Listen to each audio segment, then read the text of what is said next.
Orders of the day, order du jour. Orders of the day, order du jour, government orders, government bills, commons, resuming debate at second reading of Bill C-48, Technical Tax Amendments Act 2012.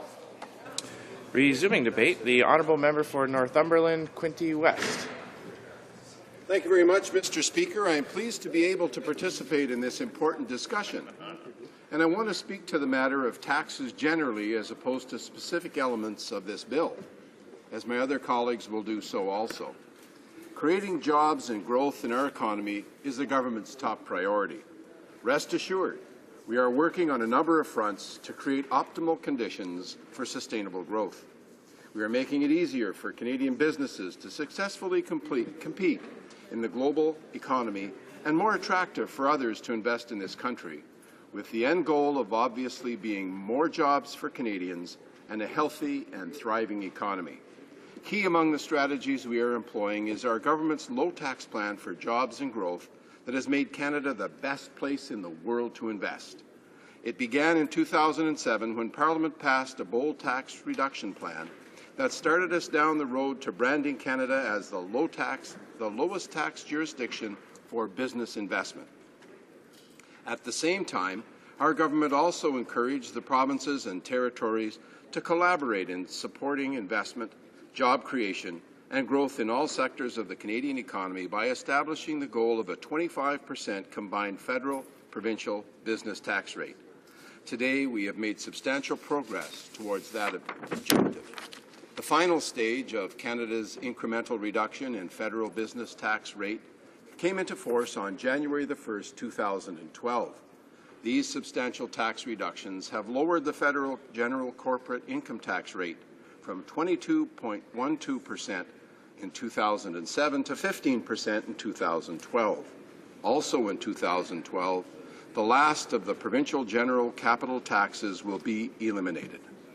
This follows the implementation in 2006 of the federal capital tax and the introduction in 2007 of a temporary financial incentive to encourage provinces to eliminate their general capital taxes. Now, Mr. Speaker, I don't want to use my time rhyming off a list of measures we have taken since 2006 to fuel job creation and spur economic growth. But what I do want to cite is several that are key, and they include the provision of a temporary hiring credit for small business to encourage additional hiring by this vital sector, reducing the federal income tax rate that applies to qualifying small business income to 11% in 2008, and increasing the amount of income eligible for this rate to $500,000 in 2009. Supporting manufacturing and processing activities by introducing a temporary accelerated capital cost allowance rate for investment in manufacturing or processing machinery and equipment, and extending it to eligible assets acquired before the year 2014. Eliminating tariffs on imported machinery and equipment and manufacturing inputs to make Canada a tariff-free zone for industrial manufacturers by 2015. Improving the availability of Canadian businesses to attract foreign venture capital by narrowing the definition of taxable Canadian property, thereby eliminating the need for tax reporting under Section 116 of the Income Tax Act for many investments. The fact is, our government's low-tax plan is working and the world is increasingly noticing. As a result of these and other tax changes, Canada now has an overall tax rate on new business investment that is substantially lower than any other G7 country and below the average of member countries in the Organization for Economic Cooperation and Development. This is a significant advantage for Canada in the global economy and will be a key contributor to Canada's long-term economic prosperity. Little wonder Statistics Canada announced employment increased in February by 50,700 jobs.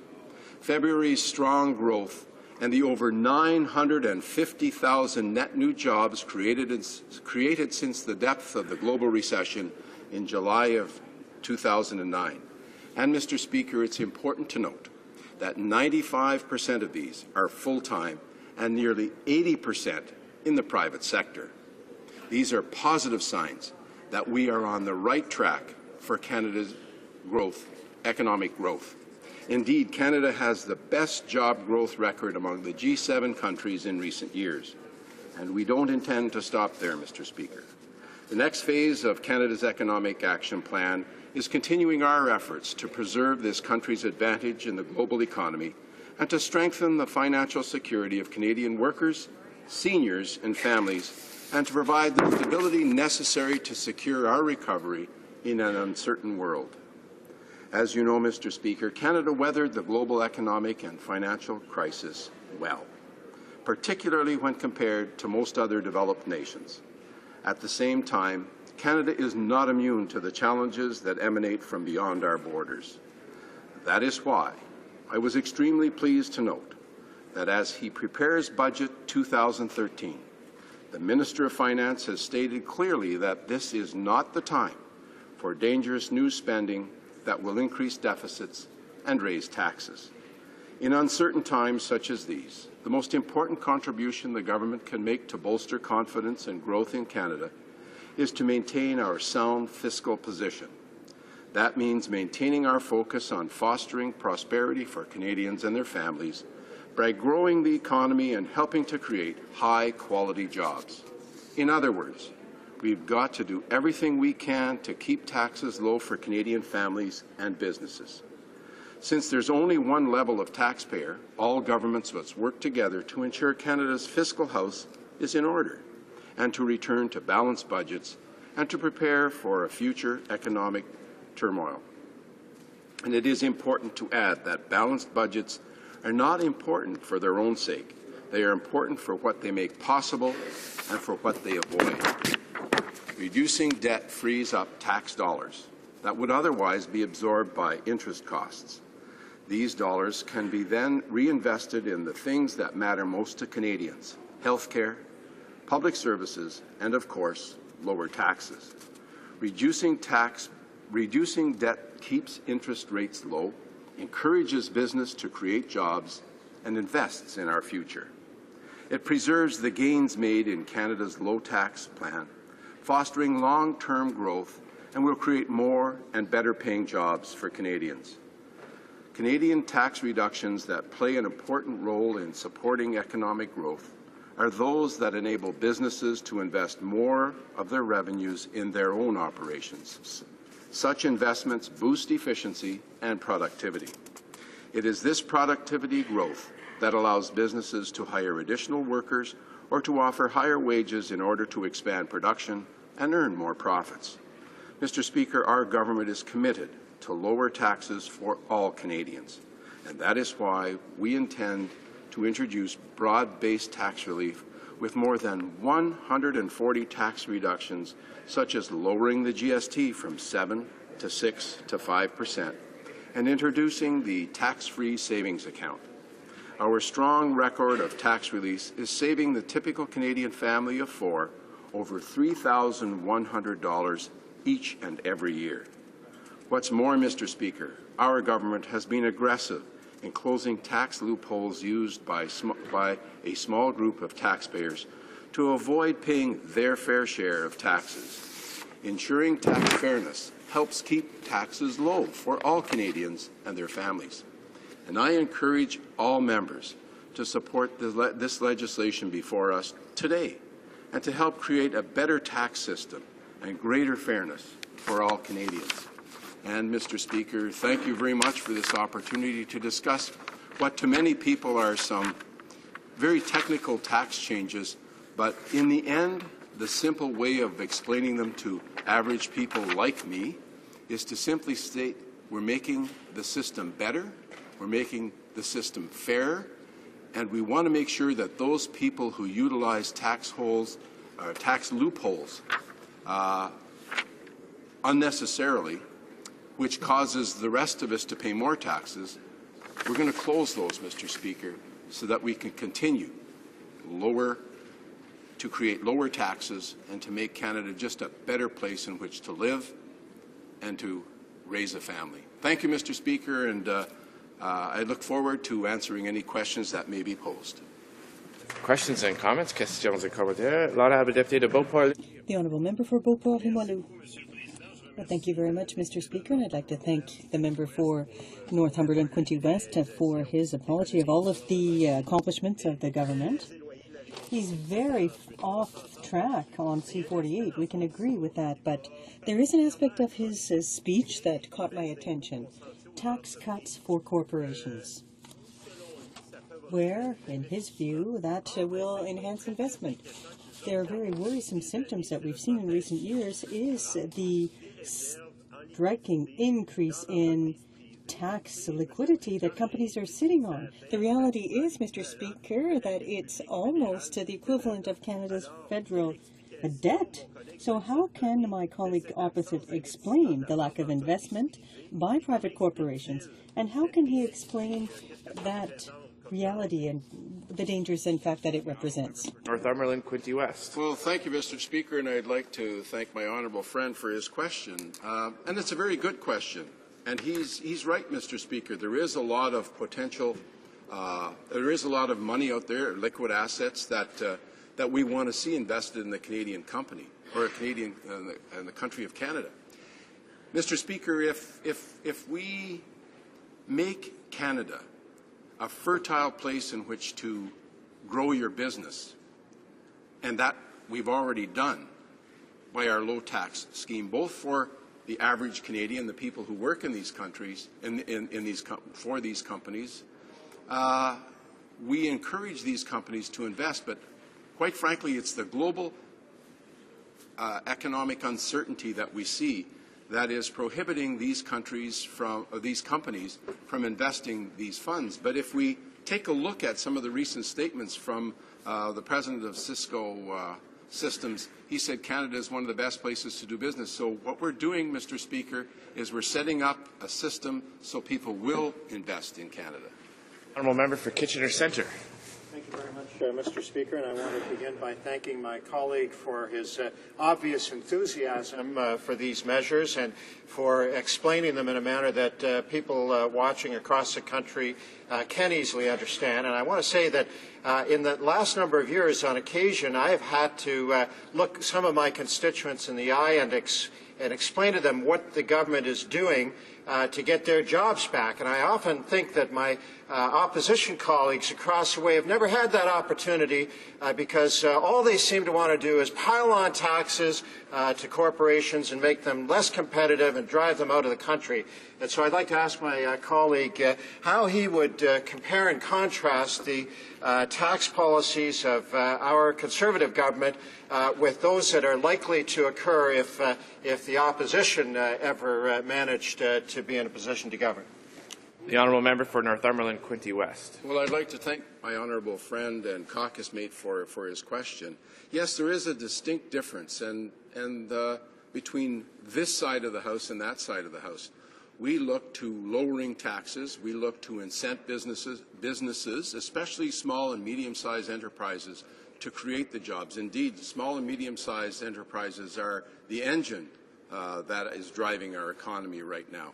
The difference, quite frankly, is that the other side would bring in schemes to raise taxes for the average Canadian so that they can provide programs that in the end would mirror those of countries in Eastern Europe, and in particular in Western Europe. And I can think of countries like Greece, where countries live beyond their means, and we know what happens there. So, if you bring in something like a carbon tax, yes, it will raise lots of revenue, and yes, governments will have lots of money to spend on programs. But what it does do is a disincentive for investment, and that's the difference between this side and that side. We want to make sure that there are less obstacles for businesses to grow and employ Canadians and grow the economy, where the other side wants to create those obstacles. And that's basically, in the simplest terms, what my fellow caucus mate was referring to.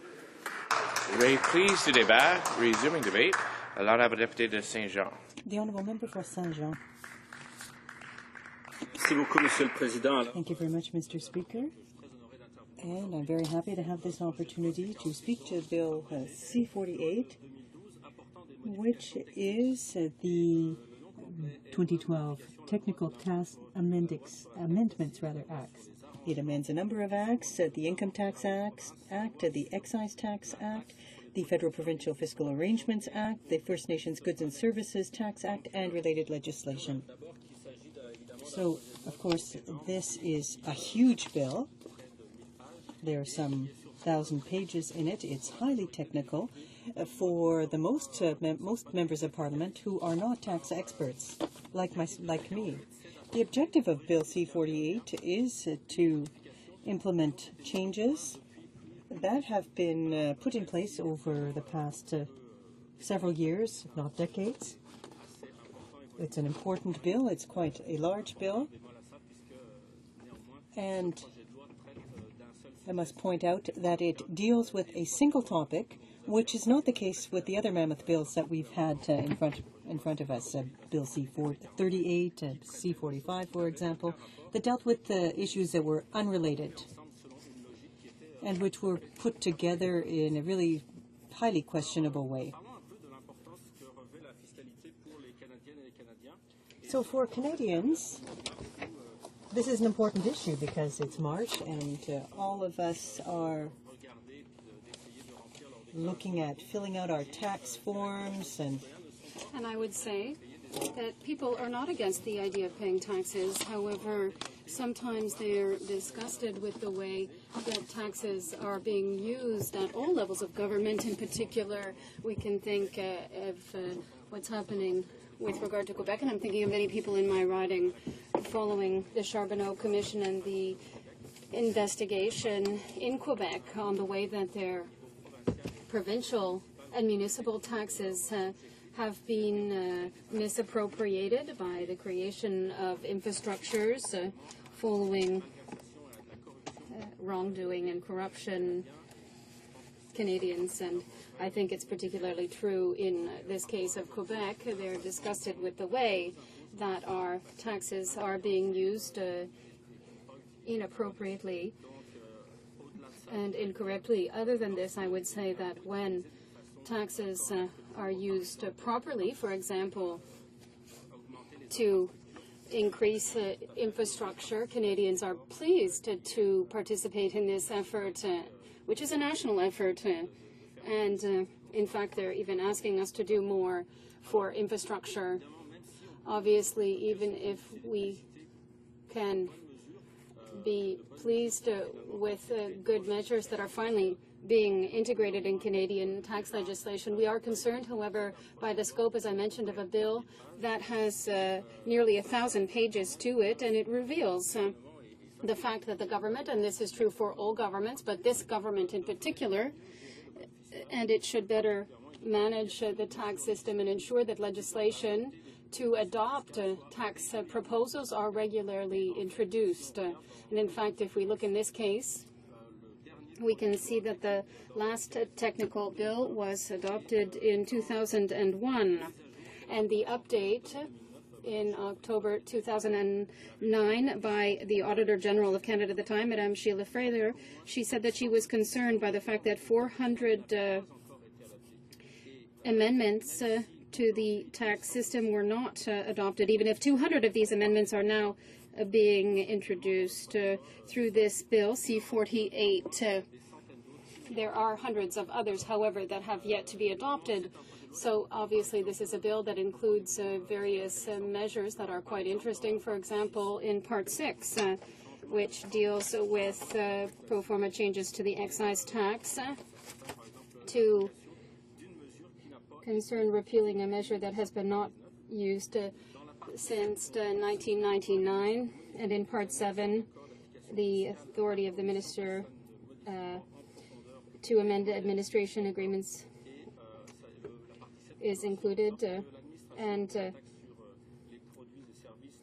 it also talks about the First Nations Goods and Services tax to enable the First Nations Goods and Services tax imposed under a tax agreement between the federal government and an Aboriginal government to be administered through a provincial administration system if the province also administers a federal goods and services tax. So this is a change that will simplify the application of the GST when it comes to the First Nations. So these are very interesting measures.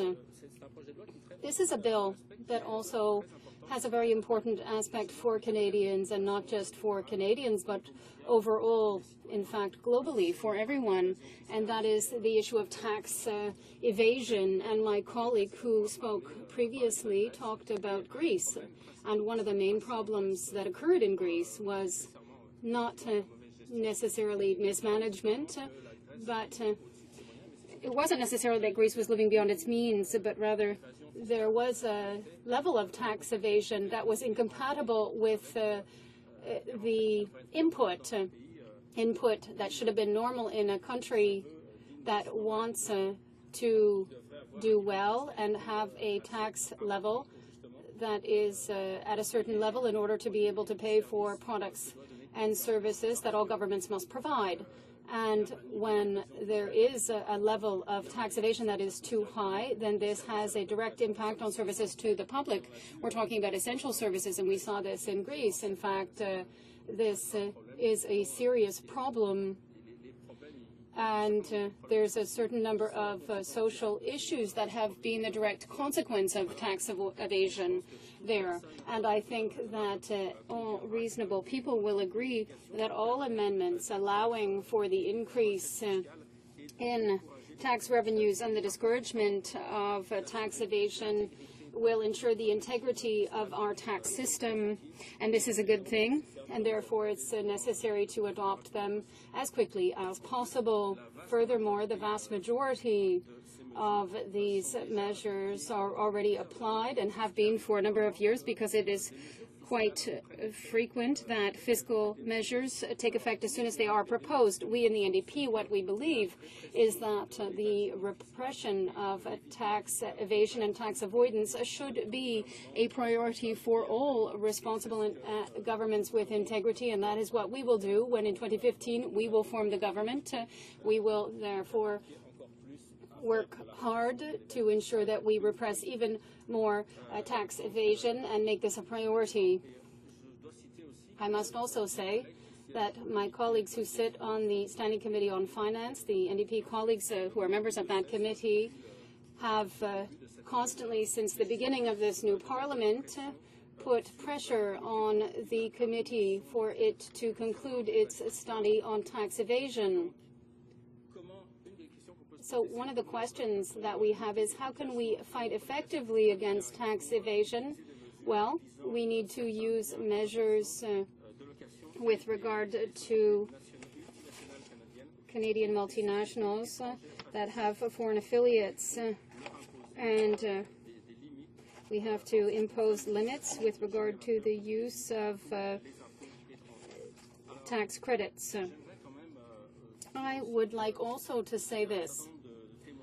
There are many witnesses who came to testify in committee, and I'm particularly touched by Denis Saint-Pierre, who testified during pre-budgetary consultations on October 15, 2012, with regard to Mr. Saint-Pierre. He is the president of a advisory group for general accountants, and what he says is this. He says, first of all, the government must table technical tax legislation, because it's been more than 11 years since the Parliament has passed such legislation. The hundreds of amendments to the Income Tax Act that I demonstrated to the committee last year, if you remember, were proposed but have yet to be adopted, which leads to some uncertainty and unpredictability in the process. So this tells us the extent to which tax specialists, including chartered accountants, want and are asking for these provisions to be adopted to ensure greater clarity with regard to their daily work. In conclusion, Mr. Speaker, I would say that for the reasons that I mentioned earlier, I will support Bill C-48 at second reading, and the main reason for that is that I believe that the tax measures that are in the bill are in the right direction, and it's already been too long for them to have been integrated into our tax legislation. Thank you, Mr. Speaker. Questions and comments?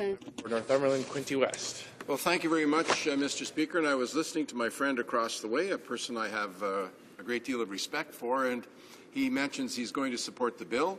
He also mentions that the Auditor General, the previous Auditor General, said that these are measures the government should, and I think probably I suspect she may have used the words must.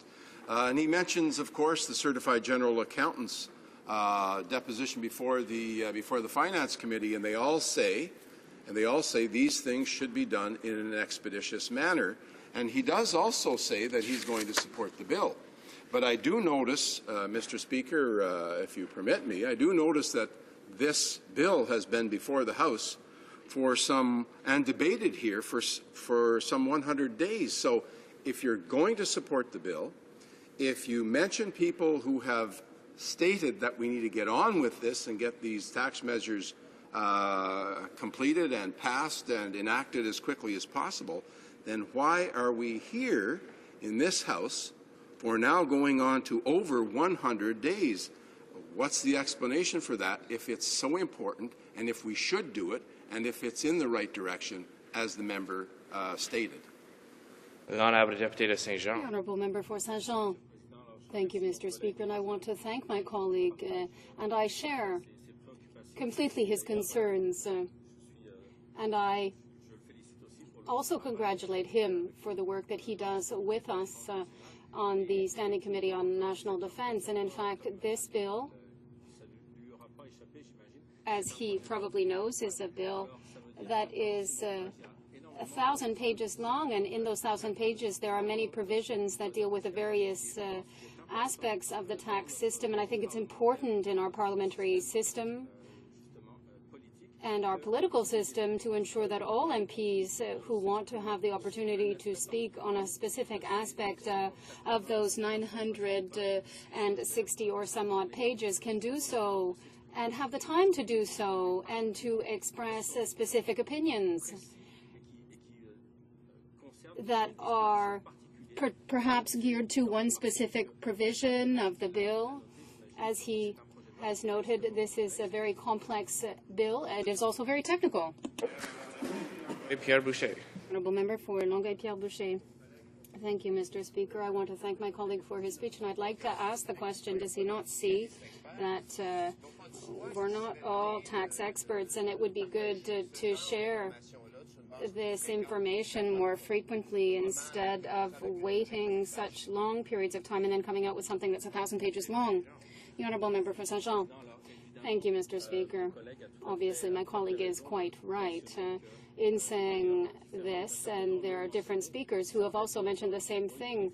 There haven't been any technical amendments to the Canadian Tax Act for the past 11 years, and I think that the government, and any government, it's not just this government, but in general, all governments should ensure greater diligence with regard to the updating of tax provisions, because in practice, the direct consequence is that people who are professionals, which we are not, we're talking here about tax specialists who on a daily basis must help companies and individuals make the right decisions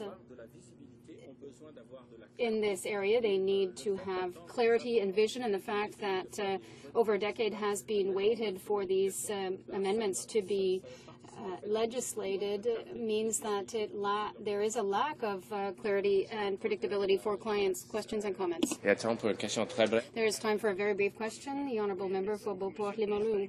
Thank you, Mr. Speaker. It's quite comical to see the government position themselves as victims. Yesterday, my colleague from York Centre, with whom I have the pleasure of sitting on the committee, was complaining about the fact that we were examining this and taking time to do so, but the witnesses themselves say that it's terrible to look at a bill that's over almost 1,000 pages because this is problematic. I would like my colleague to talk about the fact that it's such a long bill and so difficult to study in such a short period of time. The Honourable Member for Saint-Jean. Thank you, Mr. Speaker, and I want to thank my colleague from Beauport-Limoilou for the exceptional work that he does. He's always very focused when he's on the Standing Committee on Finance, and in fact, I can only agree with him when we see the complexity not only in technical terms, but in terms of the numbers. That is both quantitatively and qualitatively, it's a very complex bill, and it's important to take the time to properly study these points. Debate, will you please Resuming debate. through Nipissing Pembroke. Mr. Speaker, and I'm pleased to rise to speak to Bill C-48, the Technical Tax Amendments Act 2012, a very important piece of legislation. While this legislation may be technical, it's nonetheless important legislation that will benefit all Canadians, providing the clarity and the certainty to Canada's tax system. Mr. Speaker, our government has conducted extensive consultations on the provisions of this bill, some provisions having been announced over a decade ago. As previous parliamentarians' efforts to pass these amendments were unsuccessful, the backlog has increased over the years, and it is important more than ever to pass these technical amendments. In fact, among those calling for the Parliament to quickly pass the amendments includes the Auditor General of Canada, who in a 2009 report stated, taxpayers' ability to comply with tax legislation depends on their understanding of how the rules apply to their own circumstances. Uncertainty about the law should be applied can also add to the time taken as well as the costs incurred by tax audits and tax administration, end of quote.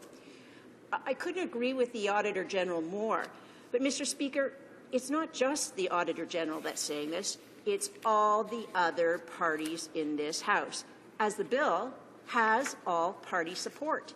In fact, earlier this week, during the Finance Committee study of Bill C-48, the NDP member from Parkdale High Park and finance critic for her party said, and I quote, "Obviously, we support the goal of closing tax loopholes and making the tax system in Canada clearer and easier to understand for Canadians."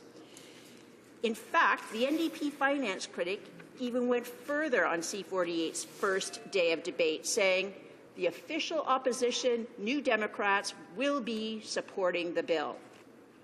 One would think that after making such an unequivocal statement of support for this legislation, that she and all NDP members would be eager to vote on this important piece of legislation and ensure its timely passage through the House of Commons. Alas, the actions of the NDP seem to be at odds with the NDP finance critic's statement. And I have to ask, what is the reason for the NDP delay? Even more puzzling, it's not simply the NDP finance critic that is displaying these bizarre tendencies, it's every member of the NDP. My honourable colleagues have all declared their support of this bill, while at the same time trying to filibuster second reading for over 100 days. Now, this attempt to disrupt what is only the first stage in a long legislative process continues to delay the Finance Committee's opportunity to formally study the bill. I've taken the liberty of reviewing the debate on this bill, and time after time, the NDP MPs are vocal in their support for this piece of legislation.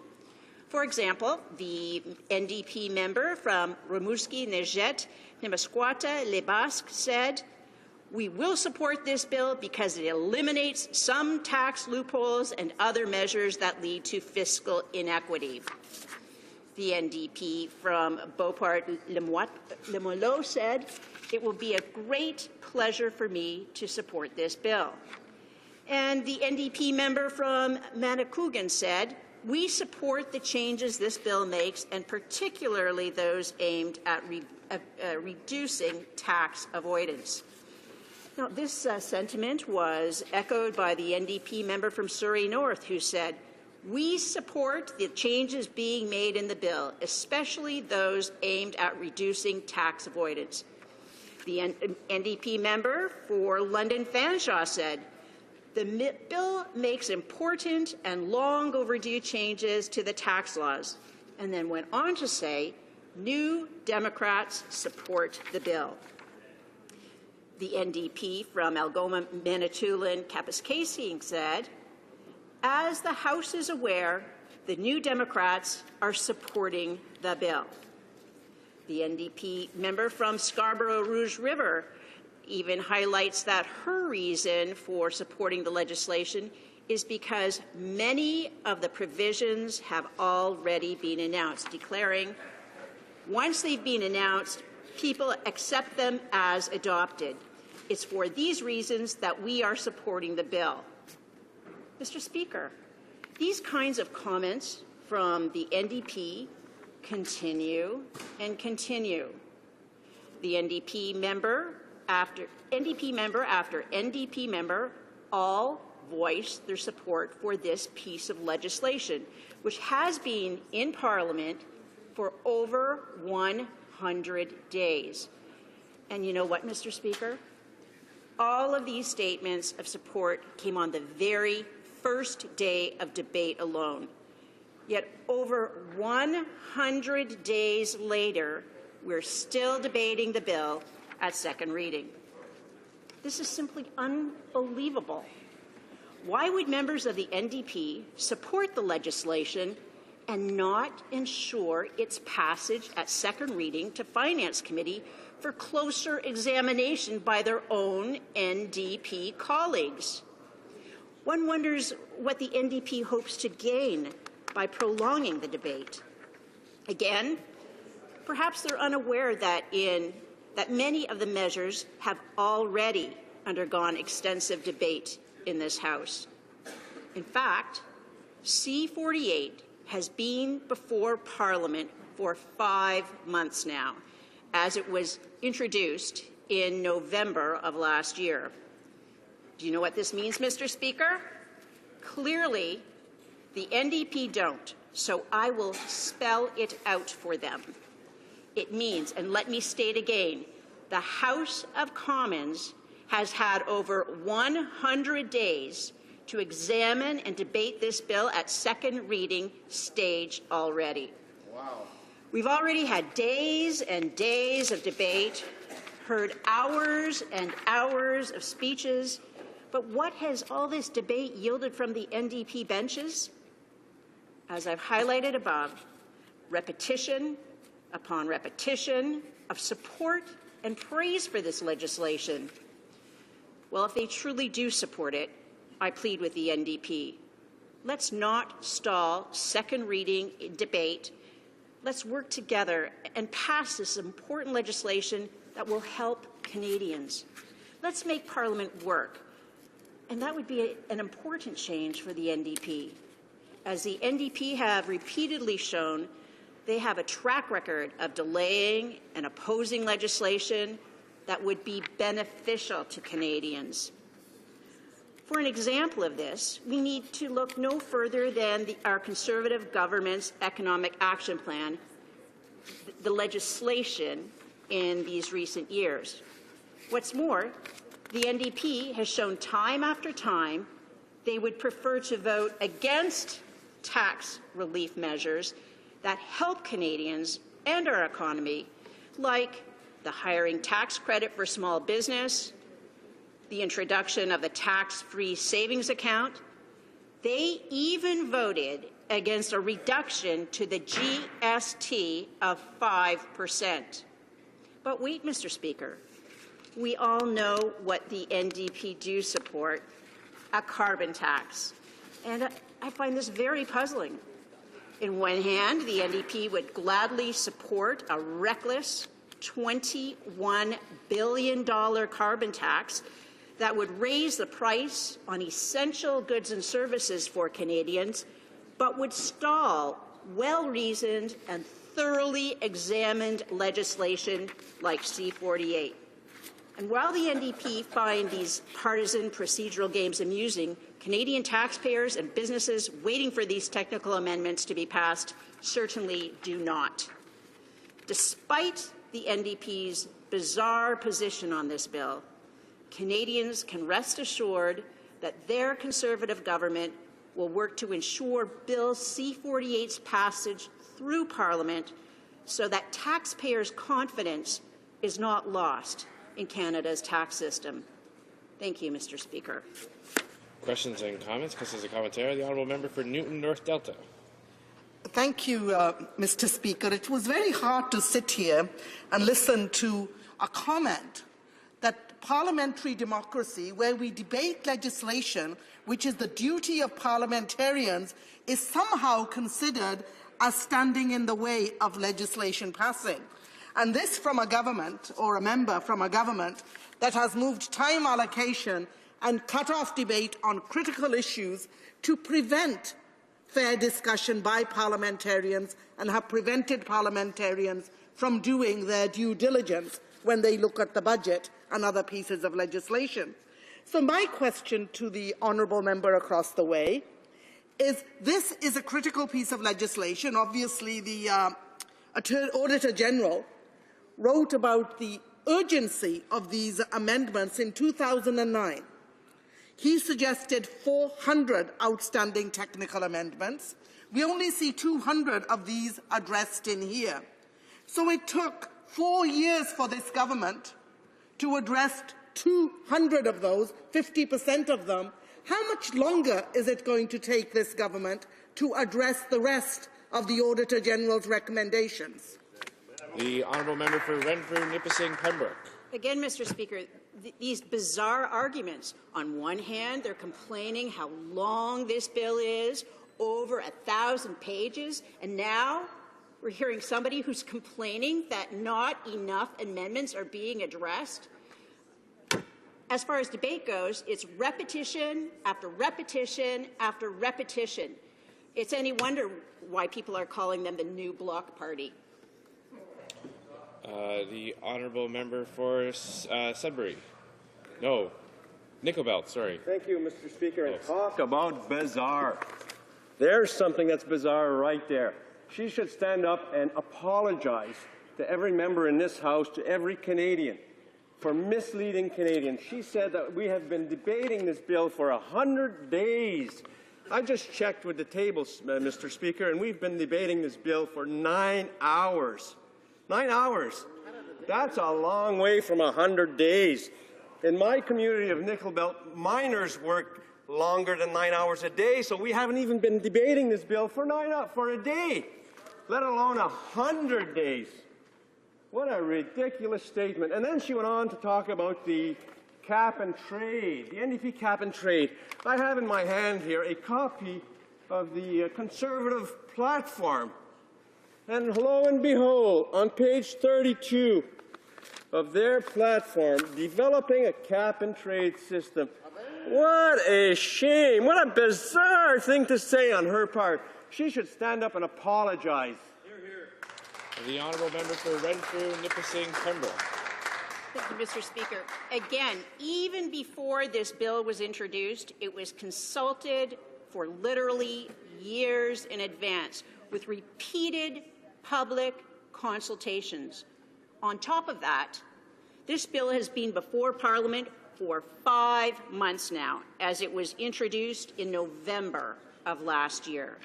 That means that the House of Commons has had over 100 days to examine and debate this bill already, and we are only at the initial preliminary stage of a very long parliamentary process. We've had literally days and days of debate, heard hours and hours of speeches, all saying the same thing. All sides support this bill. All sides recognize it's a technical bill, yet the NDP insists on filibustering it with a 100-day delay for some bizarre reason.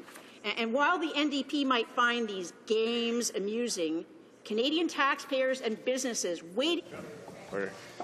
I think if I stop the member there, we can accommodate one more question or comment. The honourable member for Ancaster, Dundas, Flamborough, Westdale. Thank you very much, Mr. Speaker. And on this International Women's Day, I just thought I'd point out the behaviour of the NDP, who usually like to be the, quote, champions of decorum here, that my colleague talked about the bizarre arguments that were being made.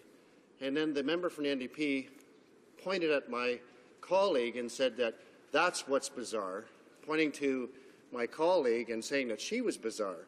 Now, I think, it's right to criticize debate here, Mr. Speaker, but to take it personally, I think goes beyond the pale and certainly isn't the kind of thing that's in the spirit of decorum that we want to see. So I'd just like to ask my colleague now, in a very civil way, on International Women's Day, what the consequences will be if this bill is not passed. There are only about 20 seconds left for the member for Renfrew. Thank you, Mr. Speaker. Now, the consequences will be that there will be tax avoidance. And when individuals as well as companies don't pay their fair share of taxes, all the rest of Canadians have to take up the slack and pay it in their place. And I thank my honourable colleague for recognizing International Women's Day, and it's great to be in the House of Commons on such a day. Reprise du débat. Resuming debate. The Honourable Parliamentary Secretary to the Minister of National Revenue. Speaker, I'm delighted to be able to participate in this important discussion on Bill C-48, the Technical Tax Amendments Act 2012. While this legislation, as clearly stated in its title, is technical, it is nevertheless important, especially to the many taxpayers that want certainty after over a decade without a technical tax bill being passed by Parliament. The Technical Tax Act 2012 moves to clear the backlog with the inclusion of outstanding income tax and sales tax amendments, the majority which have already been released for public consultation. Specifically, from 2009 to 2011, in advance of the Technical Tax Amendments Act 2012, the government engaged in open and public consultations on the vast majority of the proposed amendments included in the legislation. I should also note that the Auditor General of Canada has identified the backlog of technical amendments as an issue requiring pressing attention. While outlining the delays in addressing the current backlog of outstanding income tax amendments, the Auditor General made some key observations about the impact of failing to deal with this issue in a timely manner. And, of course, it has very far-reaching implications. Among the many negative effects felt by taxpayers from the uncertainty caused by the backlog of these outstanding income tax amendments, the Auditor General noted the following: higher costs of obtaining professional advice to comply with tax law, less efficiency in doing business transactions, inability of publicly traded corporations to use proposed tax changes in their financial reporting because they have not been substantially enacted, and increased willingness to engage in aggressive tax planning. As such, I think we need to applaud the Conservative government for taking action to end this over-decade-long backlog, and the Auditor General for their report that really actually helped to crystallize this issue for Canadians. I think it's important as parliamentarians that we now move forward to address this problem. That means we all need to work together to put an end to this backlog of technical tax amendments. And I think, Mr. Speaker, we have seen that to some extent all parties have publicly declared support for C-48. Indeed, the NDP has spent literally days and days of debate with very similar sounding speeches to make that point. In fact, to be quite frank, I think their behavior looks suspiciously like political procedure games, as we've been at second reading for over 100 days at this point. I think we actually need to move on past such games and focus on what's actually helping taxpayers. So certainly in that vein, I want to applaud the work of my fellow colleagues on the Finance Committee, and this is on all sides. We realize the need to move forward in a timely way with this legislation, and we actually started pre-study on the bill a number of weeks ago. And we've actually already heard from witnesses, and Mr. Speaker, every single one of them is supporting moving ahead with this important piece of legislation. We've heard from people or groups like the Canadian Institute of Chartered Accountants who have said, and I quote, "The technical tax amendments associated with Bill C-48 will help to improve clarity and certainty. We greet the Technical Tax Amendments Act 2012 with a sense of relief." We also heard from an expert tax lawyer who stated, and I'll quote again, "The adoption of this bill will be welcome, as it will formally enact provisions, many of which were originally proposed in 1999 and will have effect from 2007 or 2010, and in certain instances, even earlier." He also stated that many of the amendments found in this Act have been brought before the House of Commons and the Senate on a number of occasions in the past. So, Mr. Speaker, in my remaining time today, I would like to spotlight some of the measures that have been overlooked in today's legislation, but will nevertheless, it's certainly been overlooked in the debate because, of course, there is many technical pieces, so I really want to just highlight a few of those. And one such group of Canadians that will be assisted will be the self-employed, as the Technical Tax Amendments Act 2012 will make some helpful, albeit minor changes to fully implement a very popular recent initiative of our government, and that is to assist the self-employed.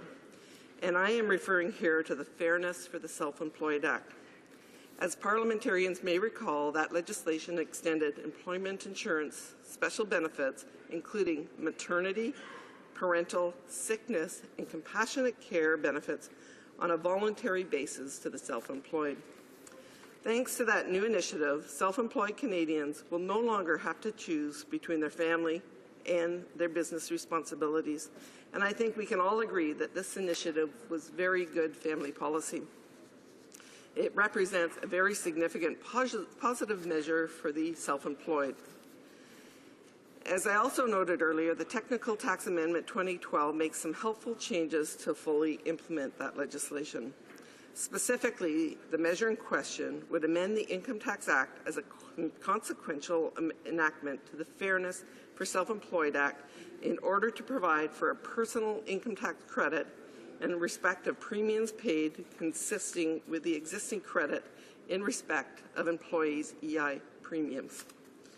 So another helpful measure, and I think this is very, very important, specifically in terms of some of the work we are doing currently around tax avoidance and the use of tax havens, and this is the Multilateral Convention on Mutual Administrative Assistance in Tax Matters, which I think is more normally known as the Convention. The Convention was concluded in 1988 to create a multinational network to facilitate, improve, and extend the exchange of information between national tax administrators. The objective was to combat international tax evasion. In April 2009, the G20 called for action to make it easier for developing countries to secure the benefits of the new cooperative tax environment, including a multilateral approach for the exchange of information. In response, the OECD and the Council of Europe developed a protocol to amend the Convention to bring it in line with the international standard on exchange of information for tax purposes and to open it up to all countries. And we call this the Amended Convention. This amended convention is a useful instrument to fight against offshore international tax evasion and is consistent with the government's policy on exchange of information. Previously, of course, Mr. Speaker, it was open to members of the OECD and the Council of Europe. Now, more than 40 countries, including Brazil, Germany, the UK, and the US, have signed the amended convention, and many more have stated their intention to do so. The amended convention supports Canada's G20 commitment to implement the latest OECD standard on the exchange of tax information, which is to provide that bank secrecy should not prevent a country from exchanging information for tax purposes. However, the amended convention has not yet been ratified since Section 241 of the Income Tax Act must be amended first. And the passage of the Bill C-48, it will be in position to do so. So again, you're seeing how, again, very, very technical legislation, but critically important. As you may recall, another example is the First Nations Goods and Services Act, or the FNGST, is a tax applied by participating Aboriginal governments on goods and services within their reserves or lands. On reserve, it effectively replaces the GST. The long-standing FNGST arrangements promote self-reliance and political accountability of Aboriginal governments to their members, as well as the effectiveness of a national tax system. The FGNCT-ST is available both to self-governing Aboriginal groups and to interested Indian bands that continue to operate primarily under the Indian Act. Under the terms of the Tax Administration Agreement, the FNGST is collected and administered free of charge by the Canadian Revenue Agency, which acts as the agent of the taxing Aboriginal government. And that's where the amendments of Part 7 of the Technical Tax Act come into play. So again, very big improvements in terms of how we will move forward on this very important issue to our Aboriginal communities.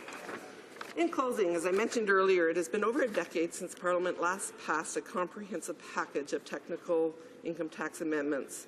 So we must move forward, and my colleagues and I at the Finance Committee heard from KPMG ask Parliament to act decisively and to pass Bill C-48 to essentially clean up the slate of this old pending legislation and to finally bring the income tax date back up to date. Taxpayers could then move on and focus on running their businesses, and the CRA could carry on administering. The honourable member will have 5 minutes for questions and comments after question period, but now we will move on to statements by members. Déclaration des députés. The honourable member for Palliser. Thank you, Mr. Speaker. First of all, I'm pleased to congratulate Dr. Michael Pelwilke on being named as the next president of Briarcrest College and Seminary. His 19 years as a senior pastor in Ontario foretells that he will continue an excellent tradition of leadership. Second, I would like to offer thanks to the outgoing president, Dr. Dwayne Uglum, for his 9 years of guidance to students in Cairnport. Under Dr. Uglum's leadership, students ranked the college as one of the best in Canada to study in a national survey recently published by Maclean's magazine. This national ranking recognizes the college offers an outstanding undergraduate education within a supportive and caring learning environment. Congratulations to the faculty and staff at the college on receiving this superb national student ranking. Thank you, Mr. Speaker. The honourable member, Deputy Hull Aylmer. The honourable member for Hull Aylmer. Well, thank you, Mr. Speaker. I rise today with a great deal of emotion to highlight the importance of International Women's Day. On March 8th, I have special thoughts for women who have forged the path towards equality. These courageous women who fought, endangering their lives in order to change an established order. Without them, we wouldn't be where we are today. But we can't stop here, because equality among men and women is far from being a reality. In some parts of the world, a woman is more likely to be raped than to learn how to read. In Canada, women earn on average only 73% of what men make, and more than 1 million of them are subjected to violence simply because they're women. It's our responsibility to ensure that the march towards equality for women picks up speed. And in the NDP, we've got our foot on the gas. Thank you, Mr. Speaker. The honourable member for Saskatoon-Wanuskewin. No. The honourable member for Kamloops, Thompson, Caribou. Thank you, Mr. Speaker. Tomorrow evening, it is with great pleasure that I'll be attending the Kamloops Cowboy Festival at the Calvary Church. Here, here. This will be the 17th anniversary for the Cowboy Festival, and it has gained the reputation of being the biggest and best of its kind in North America. One of the highlights of the Cowboy Festival is the poetry, and one of the best poets was Mike Puello. Tonight, he will be posthumously inducted into the Cowboy Hall of Fame for artistic achievement. In honor of Mike, this year's festival, and our cowboy heritage, I would like to share a short poem entitled Back in the Saddle. I've been 10 days in the saddle trying to make up for lost time, hunting strays, cold trailing cows, starting out 6 weeks behind. From spring range to the alpine, they're scattered far and wide. It's a cowboy's kind of therapy, just saddle up and ride. With a knee brace and hockey tape, I'm fine once I'm astride. I'm still pretty gimpy on the ground, but I don't limp when I ride. We miss you, Mike. Your words and your legacy will live on. The honourable member for Mount Royal.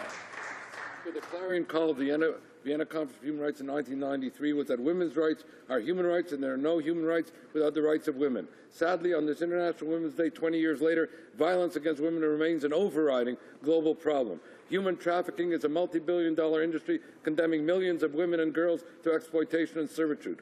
Gendercide, the systematic abandonment and killing of baby girls, is responsible for 200 million missing women and girls. 140 million women and girls live with the consequences of female genital mutilation. Women suffer extreme violence and sexual abuse in armed conflict. 40,000 women in Canada were subjected to domestic violence in 2009 alone, and over 600 Aboriginal women have gone missing or been murdered in Canada in recent decades. Mr. Speaker, countries will only succeed when women's voices are heard, when their fundamental rights are affirmed, when their dignity is respected, and when their lives are secure. Thank you, Mr. Speaker.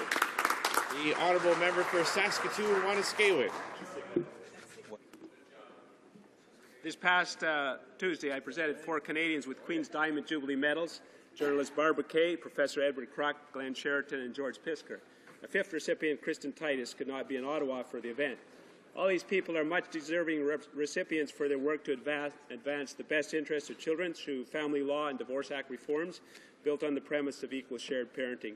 Equal parenting was the focus of a private member's bill that I introduced in the last Parliament based on the joint House-Senate report for the sake of the children. That bill will be reintroduced in this Parliament. Conservative Party policy supports such changes. Professor Kruk's academic research confirms other studies which show that aside from cases of abuse or neglect, in the event of marriage breakdown, access to both mom and dad through equal shared parenting is in the best interest of children. The time is long overdue for Canadian law and public policy to fall in line with this evidence for the sake of the children. The honourable deputy de Jean Lebert. The honourable member for Jean Lebert. In 1663, Canada welcomed the first 36 King's Daughters. 350 years later, I must highlight the important role they played as women who built Montreal, as well as the importance of women throughout Canadian history. On International Women's Day, I want to tip my hat to all women working in my riding. Some examples are Madeleine Junot, whose presence radiates through Maison Saint-Gabriel, Anne-Marie and Joanne from the Auberge Communautaire du Sud-Ouest, who for 25 years have been working to give young people a voice, young people who've lost their way. They all work at the Madame Prend Congé, and I will be meeting with them this evening. 350 years later, the first Fille du Roi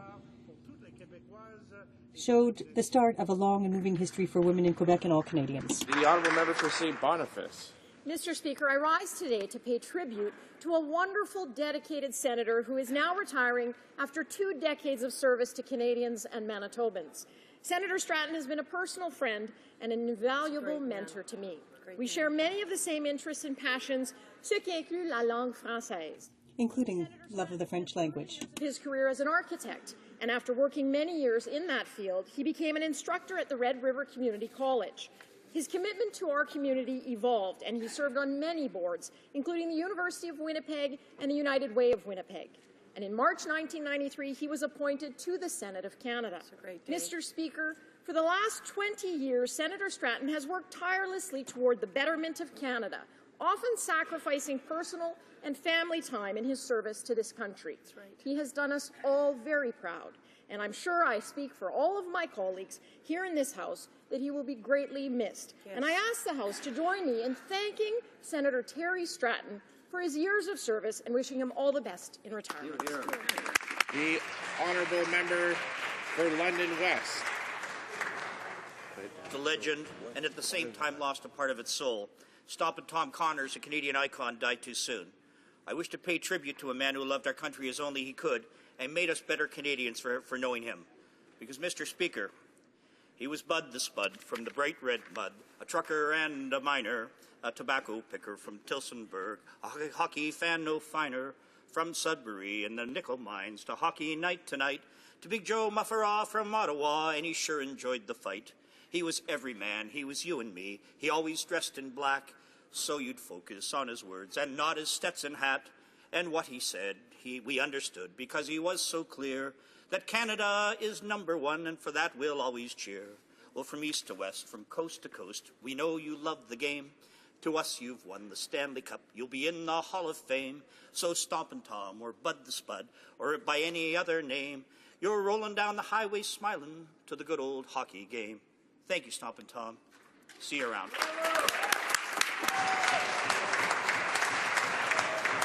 The honourable member for Newton North Delta. Newton North Delta.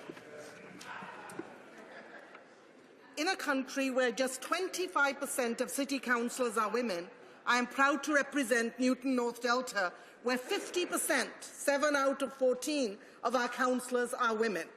And in a country where just 16% of all mayors are women, I am proud that in my riding we beat those odds. Both of our 2 mayors are female. I am proud to sit in a parliament that since the last election has made more chairs occupied by women than in all of its history. Currently 77 members in this House are female. And I am proud to stand with a party to which most of those seats belong. 39% of the NDP caucus is represented by women. On International Women's Day, I want to take a moment to celebrate Canada's female politicians at every level of government and the contributions they make each day towards a more inclusive discussions, more representative decisions, and ultimately a fairer and better Canada. Honourable member for Newmarket Aurora. Mr. Speaker, our government is taking action to eliminate gender-based violence. Gender-based violence is not just a woman's issue. It is an issue that affects all Canadians. C'est pourquoi le thème du... That's why Canada's theme for International Women's Week is Working Together, Engaging Men to End Violence Against Women. Why we're supporting the Ending Violence Association of British Columbia and the BC Lions Football Club in their efforts to reduce violence against women and girls by encouraging men and boys to be more than a bystander. Hear, hear. This project engages football teams and coaches to help provide youth with the practical tools required to break the silence on violence against women and girls. It is through projects like these, Mr. Speaker, that our government will continue to make women and girls safer. Merci, Monsieur le Président. Thank you, Mr. Speaker. The honourable member for Joliette. Mr. Speaker, last Sunday I had the privilege of attending a celebration for International Women's Day in Notre-Dame-des-Prairies at the Women's Centre. For 21 years, the organization has been offering training, legal advice, services for all women in my riding. It goes without saying that they are shocked to see the attacks by the Conservative government to gut EI. On International Women's Day, I want to underscore the important work of all women who come together and participate in making a better world for tomorrow, a world full of fairness, as Canadians, all Canadians want. Thank you, Mr. Speaker. Centre. Mr. Speaker, in honor of International Women's Day, I'd like to show just how far Canada has come in terms of women in politics. Not only do we have talented women in leading portfolios in our cabinet, but Canada has 77 female MPs. Over 25% is a historic high for our country. In my riding of Calgary Centre, Mr. Speaker, I'm very proud to say that in 1917, Hannah Gale was elected to City Council, the first woman elected to any political office in Canada. We have women now making up 30% of our Senate, and 89% of Canadians are served by female premiers in 6 of 13 provinces and territories. From coast to coast to coast, women are working with our Conservative government to help make our country better. Mr. Speaker, women are standing strong for all Canadians in our Parliament, legislatures, councils and school boards. Let's thank women who step up to make our communities, provinces and country a better place for every one of us. The honourable member for Saint-Maurice-Champlain. Mr. Speaker, Women's Day starts like any other day. The sun rises everywhere where women have no voice. Mornings come and go, sometimes with anger, sometimes with violence. Sometimes women are held, beaten, and sometimes killed. We see them through our days, which involve routines in the morning, evening, and afternoon. We have time, we have space, and we have life. What is sorely lacking on Women's Day is the voice of women who have none. today, tomorrow, and in the future. I hope that we can be that voice. I want our days filled with peace and freedom to exist for all other women. I hope above all that they are loved and respected. Member for Nepean Carleton. According to the Journal de Montréal this morning, there was a book launch by Éric Duhem about ending unions in Canada, and he was escorted by police due to threats that were proffered against him and the restaurant. Peter Sargakis, who owns the restaurant on St. Catherine Street, told the newspaper that he received 3 threats last week, which occurred prior to the holding of the actual event. This book, Free Us from Unions, which was launched, is an attempt to protect the rights of workers and taxpayers. Regardless of our opinions on the book, everyone should agree to say that, in fact, threats of violence are unacceptable and that freedom of expression should be protected here in Canada. Comes out as it coincides with other revelations of union-related extremism. It is time that we take a stand against this intimidation and defend liberty of speech. L'honorable député de Marc-Aurèle Fortin. The honourable member for Marc-Aurèle Fortin. We'll replace the Conservatives in 2015. Now, we knew that already that the Conservatives had gone too far with the F-35s, but now they want to replace our F-18s with aircraft that can't fly through the clouds, or when it's colder than -15. That's crazy. It shows their incompetence. The only thing is that, the only thing we can say for sure is that the F-35 is like the Senate, but with wings. The government is not doing a good job of managing public funds. It's being in fact, hit by revelations. They, however, love the F-35s and want to give the F-35s a second chance by putting in place a bogus secretariat. But like with Senate reforming the F-35 acquisition process is going nowhere. The only conclusion we can reach in both cases is abolition. The honourable member for Richmond Hill. Thank you, Mr. Speaker. Mr. Speaker, our government continues to focus on creating jobs and economic growth across the country. Today, StatsCan numbers revealed that another 50,000 net new jobs were created in February. That's over 950,000 net new jobs created since the depth of the recession. This is a positive sign that our government's economic action plan is working and that Canada's economy is on the right track. In fact, Canada has the best job growth record of all G7 countries, Mr. Speaker. We will continue to focus on jobs growth and long-term prosperity. Unlike the opposition, we have a low-tax plan for Canadians. The NDP continues to push risky spending schemes and a $20 billion job-killing carbon tax. This new tax would kill Canadian jobs and stall the Canadian economy. Canadians can see through the NDP leader's plans and will reject his risky schemes.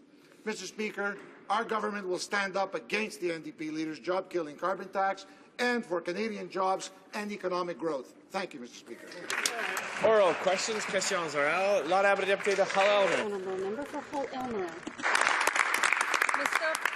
Chair, when the NDP called on government to extend Mr. Page's term until a new parliamentary budget officer was chosen, the President of Treasury Board's office attacked the NDP and said it would be against the law to make an interim appointment. Imagine our surprise when late yesterday, Conservatives appointed an interim PBO. So did Conservatives break the law with this appointment, or did the President of Treasury Board mislead Canadians? The Honourable Government House Leader. Mr. Speaker, we of course want to see a parliamentary budget officer that is nonpartisan and a credible source of opinion for us on fiscal matters. And we are very pleased that the Office of the Library of Parliament and Ms. LaRue have agreed to take on that responsibility on an interim basis, and they are, of course, carrying out a search for a new officer. And, of course, when it comes to fiscal matters, Canadians know there's really no reason to listen to the NDP. Our government has been delivering. While they talk about higher spending and higher taxes, we've been delivering on a plan to get the fiscal house in order. That's why the deficit has been cut in half, and we're on our way to a balanced budget. Honourable Member for Holt-Loomer. Mr. Speaker, that's not the problem. The words of the President of the Treasury Board were clear. Appointing a parliamentary budget officer on an interim basis is against the law. So which is it? Either the Conservatives broke the law, or the President of the Treasury Board once again said anything and misled the House. So they broke the law, or they didn't say the truth. The Honourable Leader of the Government in the House. Mr. Speaker, as I've already said, we want a parliamentary budget officer who is non-partisan to provide opinions on financial issues, and the Library of Parliament is heading the search for a replacement, and we're very pleased, and we thank Ms. Leroux for having accepted this interim appointment. But with regard to fiscal responsibility, our leadership is clear. We have reduced the deficit, and we are moving to balance the books, not like the NDP, which wants to increase taxes and create a huge deficit. Ms. Leroux has a great deal of respect for many people, and her role is to supervise the management of the Library of Parliament, which is quite different from the role of the parliamentary budget officer. In her current role, she is furthermore charged with fulfilling the duties of a full-time parliamentary budget officer. In fact, she herself doesn't meet the criteria for the position. Do you know who does? Kevin Page. Instead of appointing an interim individual, why did they not merely extend the mandate of the most qualified employee? Honourable Leader of the Government in the House. Well, I beg to differ. Actually, the Parliamentary Budget Office is part of the Library of Parliament. That's how it's structured, and we're pleased Ms. Leroux is actually quite qualified to do this responsibility on an interim basis. I'm surprised that they lack that confidence in her. She's a very, very capable individual. But I will say this, that today we have some more news proving that this government is on the right track when it comes to economic matters, and that is the breaking news of today's job numbers: 50,000 net new jobs, 950,000 jobs since the economic downturn. When it comes to following the right path for job creation and economic growth, it's this government that's doing it. Honourable Member for Laurier-Sainte-Marie. Mr. Speaker, one of the great moments in Canadian history was when the Prime Minister stated about the F-35s, and I quote, "It is the only fighter jet that meets the needs of the Air Force." Mr. Speaker, can the Conservatives confirm that they believe that the best fighter jets for our troops don't need to be able to fly through clouds and fly in temperatures lower than 15 degrees? Honourable Minister of Public Works. The member knows the government has not made a decision on any purchase of a replacement for the aging CF-18s. At this point, our expert panel and the National Fighter Procurement Secretariat is going through a full options analysis to see what options are out there to replace the aging CF-18s. Honourable Member for Laurier-Sainte-Marie. Mr. Speaker, there's a lot of mismanagement Conservatives are having a tough time explaining. They are still pushing the F-35. A plane U.S. test pilot said can't fly through clouds and can't operate below 15 degrees. Pilots reported, quote, "Aft visibility will get the pilot gunned every time. This plane just doesn't work." Will that be taken into account before the government rolls ahead with another sole source contract? The Honourable Minister of Public Works. Well, Mr. Speaker, of course, the expert panel that's been put together to work with the National Fighter Procurement Secretariat is examining all options to replace the aging CF-18. So all information will obviously be taken into account. Honourable Member for St. Laurent-Cartierville. Mr. Speaker, will the next budget correct part of the damage the Conservatives have done to the women of this country? Like when the Conservatives eliminated the funding agreements that have been negotiated with provinces and territories to provide $5 billion for childcare and early learning programs. Like when the Conservatives took the pay equity regime for federal public servants off the human rights table. Why wouldn't the budget reverse the closing of 12 of the 16 status of women offices? And I have other suggestions, Mr. Speaker. Hear, hear. The Honourable Minister for the Status of Women. Well, thank you, Mr. Speaker. First, I'd like to wish everyone a happy International Women's Day. Canada, of course, has been named the best country in the world to be a woman, but we, of course, all believe that there's much work to be done, especially in the area of ending violence against women and girls. Mr. Speaker, we have taken a very concerted effort on this level. We have launched just recently another call for proposals for innovative projects to ask men and boys to take a stand against ending violence against women and girls. We've increased the funding to these programs to the highest level ever in Canadian history. But also, Mr. Speaker, we want men to take a stand on International Women's Day to end violence against women and girls. The Honourable Member for St. Laurent-Cartierville. I will continue with my suggestions, Mr. Speaker. Without any financial justification, the Conservatives decided to push back access to old age security and the guaranteed income supplement to 67 years of age. Don't the Conservatives realize that this will penalize a great many women who live in poverty or precarious situations? Old age security represents nearly 30% of income for women between the ages of 65 and 67. Why won't the next budget eliminate this unjustified and heartless Conservative measure? Honourable Minister of Labour. Mr. Speaker, I'm puzzled by the member's question because I have to tell you, we know in our government that seniors have done so much to contribute to our country and build our country, and that's exactly why we have done more for seniors than any other government, including the one we led, has ever done. We've created the Minister of State for Seniors, an independent ministerial position to look after our seniors and their issues. Our government has made sure that we have one of the lowest poverty rates among seniors in the world, lower than it ever was under the Liberals, Mr. Speaker. I have to say, Mr. Speaker, he's completely wrong. We're getting... The Honourable Member for Saint Marie Champlain. Mr. Speaker, within Aboriginal communities, we hear a lot about women as victims, but what about Aboriginal women in the penal system? Should the government not build other prisons for all Aboriginal women, the number of which continues to rise? After reconciliation meetings, it's clear that there is a lack of services and support for these female Aboriginal inmates. Has the government provided for restorative justice measures for Aboriginal women inmates? The Honourable Parliamentary Secretary to the Minister of Public Safety. Now the Liberals are calling for us to build new prisons, Mr. Speaker. I don't know if they know what they want. But, Mr. Speaker, the fact is Canada, our prison systems are working to help Aboriginal women. We're a leader, Mr. Speaker. Corrections Service Canada is a leader in terms of the services that we're providing for Aboriginal women who are serving sentences. But, Mr. Speaker, I think that we need to look at the whole issue of women and why they are even getting involved and why they are becoming criminals. I think, Mr. Speaker, that they are in a vulnerable stage, and when the opposition is not supporting Bill S2, which empowers women on reserve, Mr. Speaker, they're not helping Aboriginal women at all. Honourable Member for Alfred Pelin.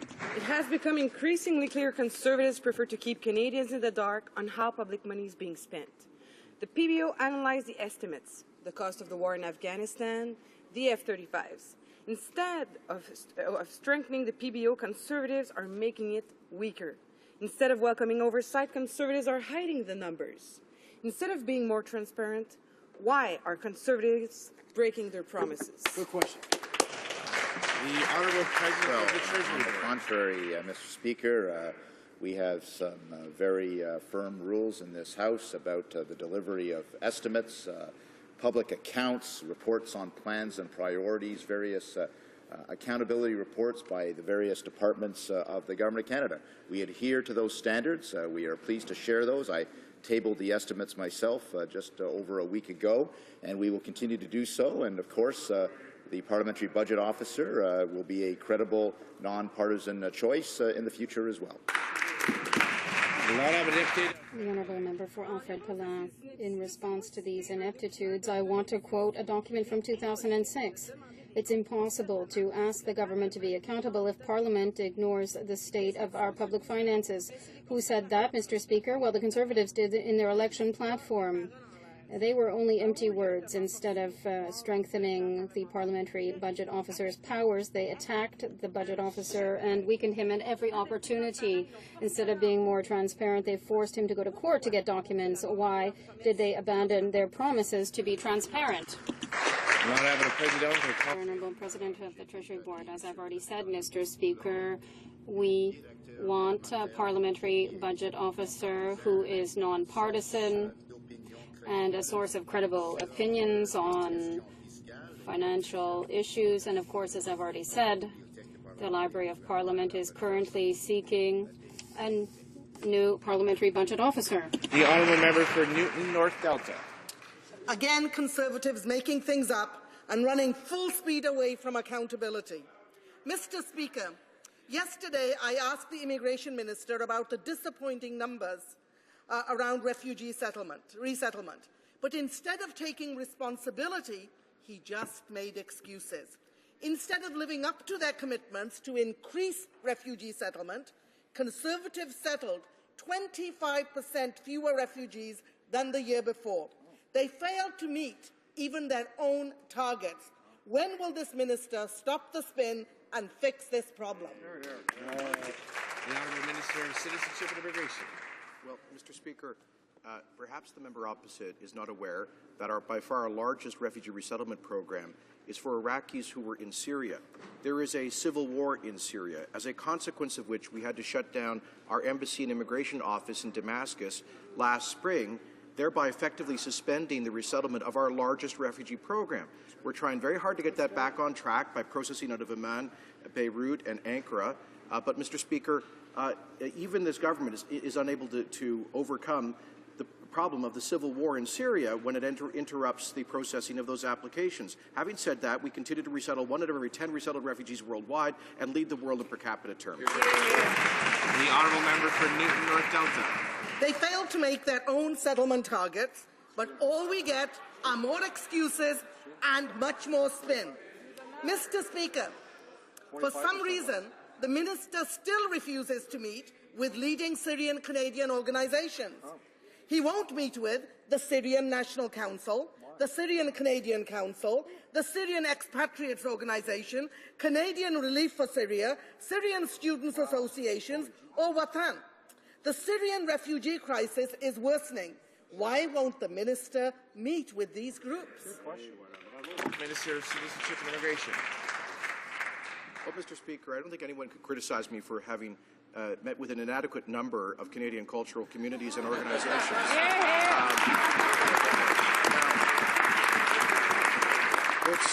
It's true that I haven't met with every single one, but I can tell you, Mr. Speaker, I have met with many groups of Syrian Canadians, dozens of Syrian Canadians, on this issue in the recent past. And this week, I was the first minister in 37 years to go to Iraq, in part to meet with Syrians dealing with the refugee crisis and to work with them and our embassy and our local officials on how we can help in that local situation. Honourable member for Charlevoix-Haute-Saint-Charles. Mr. Speaker, despite the great Conservative promises, wage equity is far from a reality. The economic situation of women is not going to improve under Conservative government. The Minister of EI Looting is even looking for new ways to further decrease women's access to benefits. Imagine a pregnancy is now considered a refusal to work. As many women work part-time as men do. They are therefore directly targeted by the minister's quota cuts. Will the Conservatives stop penalizing women just because they're women? The Honourable Minister of Labour. Thank you, Mr. Speaker. Mr. Speaker, the accusations made by this member are completely ludicrous. The reality is that our government is focused on jobs, on economic growth, and on long-term prosperity, which as a woman, I believe, is incredibly important to me as a woman. We have created 950,000 net new jobs.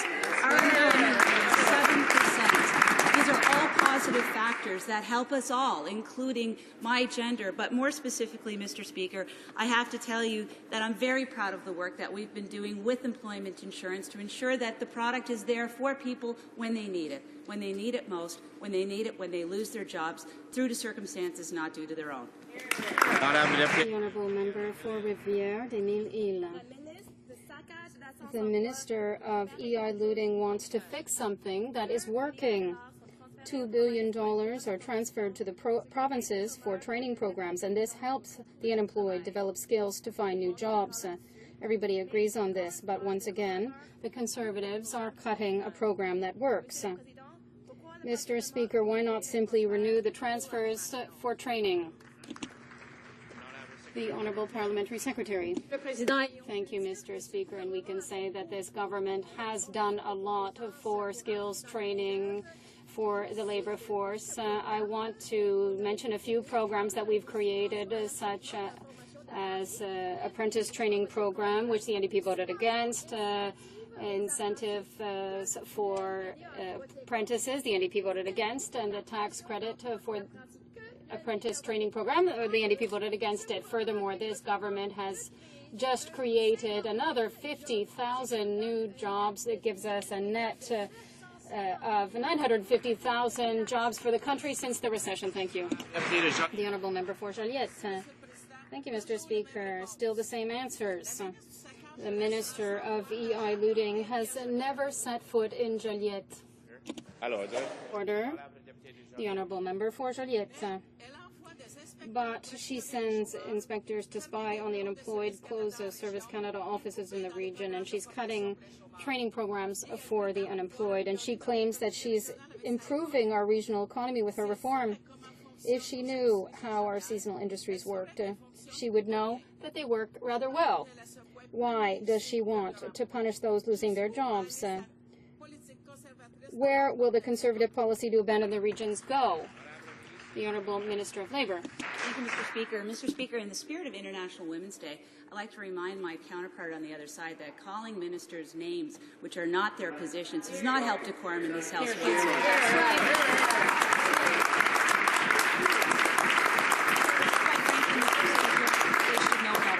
But what we are doing, Mr. Speaker, with respect to employment insurance is just making some common sense changes.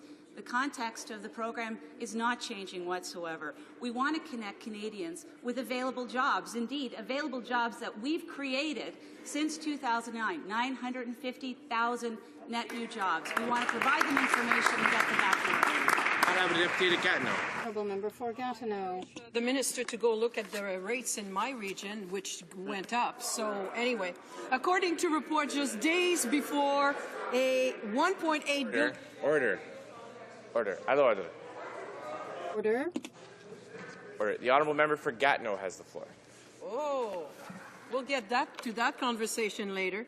According to reports, just days before $1.8 billion McGill contract was awarded, Arthur Porter was already involving SNC-Lavalin in discussions about future McGill projects in Kuwait. It is clear Conservatives made a mistake trusting and promoting Porter to a national security role. It is the government's responsibility to make sure their appointments don't put our national security at risk. When will they admit Porter's appointment was their mistake, and when will they remove him from... The Honourable Parliamentary Secretary to the Minister of Public Safety. Thank you very much, Mr. Speaker. Mr. Speaker, security clearances have not been relaxed under our Conservative government. In fact, we've introduced more rigorous checks for these types of appointments. Arthur Porter submitted his resignation some time ago. The responsibilities that he held has nothing to do with the allegations that he's facing now. Thank you, Mr. Speaker. Well, I'll take this as a factual admission, not necessarily a verbal admission. Pathetic defense by the MP in this case. Porter was named by the Conservatives to the CSIS Oversight Committee in 2008, and he resigned in 2011. During that period, he generously contributed to the Conservative Party election fund and did business with SNC-Lavalin, former President Pierre Duhem and Vice President Riyad Ben Aissa. The connection between all these individuals, all are accused of fraud and corruption, as well as misappropriation of funds in many cases. And despite all these revelations, Porter is still sitting on the Privy Council. Why? Parliamentary Secretary Parliamentary Secretary to the Minister. Mr. Porter has resigned, and the responsibilities that he held has nothing to do with the allegations that he's being charged with. But, Mr. Speaker, if we're going to talk about individuals who sat on the CERC committee and who made donations, why don't we talk about donations that were made to the NDP party by the now current leader of the Liberal Party, who, before he sat on CERC, made several donations to the NDP party. Thank you, Mr. Speaker. The Honourable Member for Saint-Maurice-Champlain. Mr. Speaker, access to cell phone and internet services is improving, but do not always lead to the anticipated results. In my riding, many people living in the southern part of the Saint-Maurice River area are suffering from poor quality or inexistent services. How does the government intend to support the many people, the thousands of individuals who still don't have access to cell phone services in this region? The Honourable Minister of Industry. I want to thank my colleague for the question. It helps me to remind the House of a very important announcement we made yesterday regarding the 700 megahertz spectrum option. We know this is a very good spectrum. This will help with the sharing of towers and traveling, and we will ensure that competitiveness will be improved. We hope for better rates for Conservatives, but I also want to say that in 2009 in the House we adopted Canada Broadband Access, which has connected thousands of households, and my colleague is in the wrong party because her party voted against this, and it's done well for Canada. Mr. Speaker, with just 3 weeks left before Kevin Page retires, the government finally released a job description for the next parliamentary budget officer. Shockingly, the new budget officer will be required to achieve consensus among parliamentarians before releasing reports. Fat chance of that happening. Government MPs like to pretend things will cost less than they really will.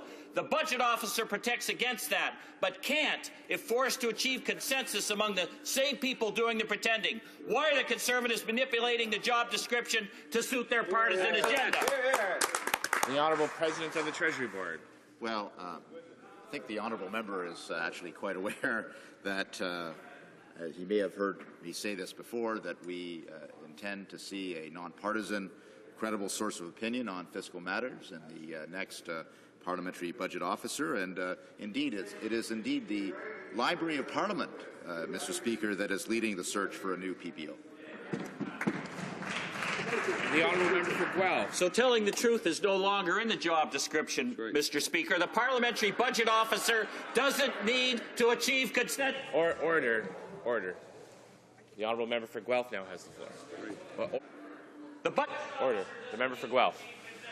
Speaker, the budget officer needs to do rigorous, independent analysis of the numbers presented to parliamentarians, not cooperate with the PMO spin machine. The Auditor General job description didn't require consensus. The Ethics Commissioner job didn't require consensus. It required them to act with integrity and speak the truth. Why are the Conservatives looking to hire a lapdog to do their bidding rather than working hard to protect Canadian tax dollars? The Honourable President of the Treasury Board. I know the Honourable Member is in a grumpy mood ever since he was tagged with the robocalls in his riding, Mr. Speaker, but we on this side of the House are in a happy mood. 50,000 net new jobs throughout the country, Mr. Speaker. We're bringing Canada in the right direction, and we'll continue to do so. The Honourable Member. Mr. Speaker, after having voted against an NDP bill, the Conservatives pompously announced the creation of a committee to study French in private companies falling under federal jurisdiction. But it seems that the minister was not able to answer simple questions about this committee, such as whom it will be comprised of. But today, the Conservatives suddenly have concluded that it is not necessary to regulate anything in this file. The conclusion of the so-called report of the Industry Ministry had been written in advance. Why is the minister being so amateurish in such a serious matter? The Honourable Industry Minister. Mr. Speaker, the NDP announced a bill in a pompous manner, C-315. So instead of presenting bills written on a napkin or at the corner of a table. They should look into the facts, which is what we did. We mandated an independent expert committee supported by deputy ministers and experts from their departments. French requirements in federal institutions is the same as elsewhere. We're not going to impose additional paperwork. The honourable member for Trois-Rivières. Mr. Speaker, I'm used to the disdain of the minister, but when you're attacking the right of workers, that is unacceptable. The minister should treat these files with more rigor and transparency. His report is based on consultation with only 12 of 1,760 organizations. You don't need to have a university degree to understand that this is not a representative sample. The minister has understood nothing. He said this report is a best practice, that is, the fact that an employee can have a French collective agreement when it should be a right. This report isn't worth much. Will the minister go back to the drawing board and finally recognize that his inaction is creating?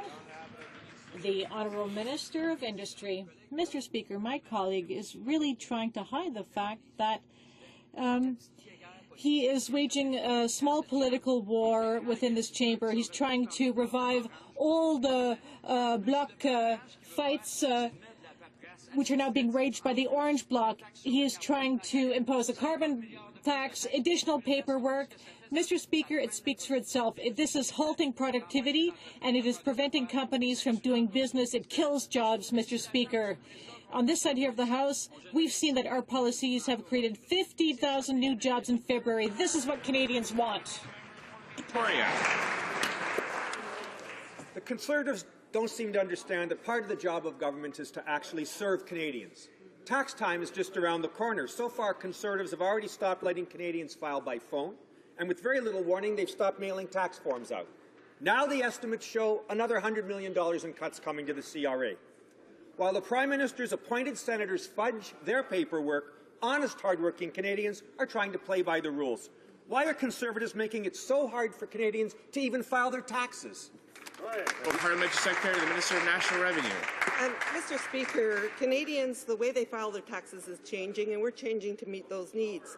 We certainly encourage Canadians to file online, and more are taking advantage of that opportunity in a safe and secure way.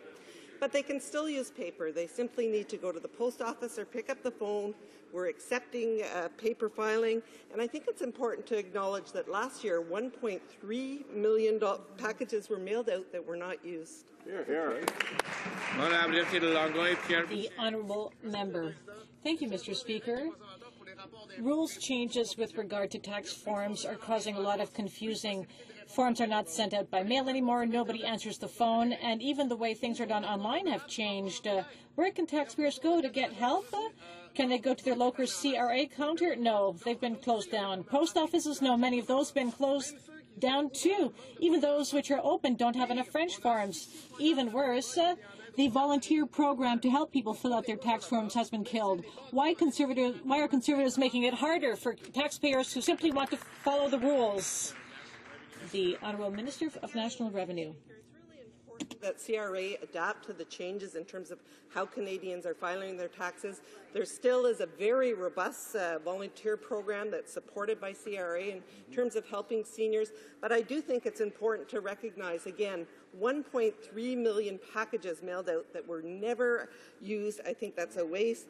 But certainly still the post office is available. Simply picking up the phone, packages will be mailed out. So again, CRA is there to meet the needs of Canadians. The Honourable Member for Oxford. Mr. Speaker, many of my constituents work in the auto sector. It's a major contributor to our region's economy and employment.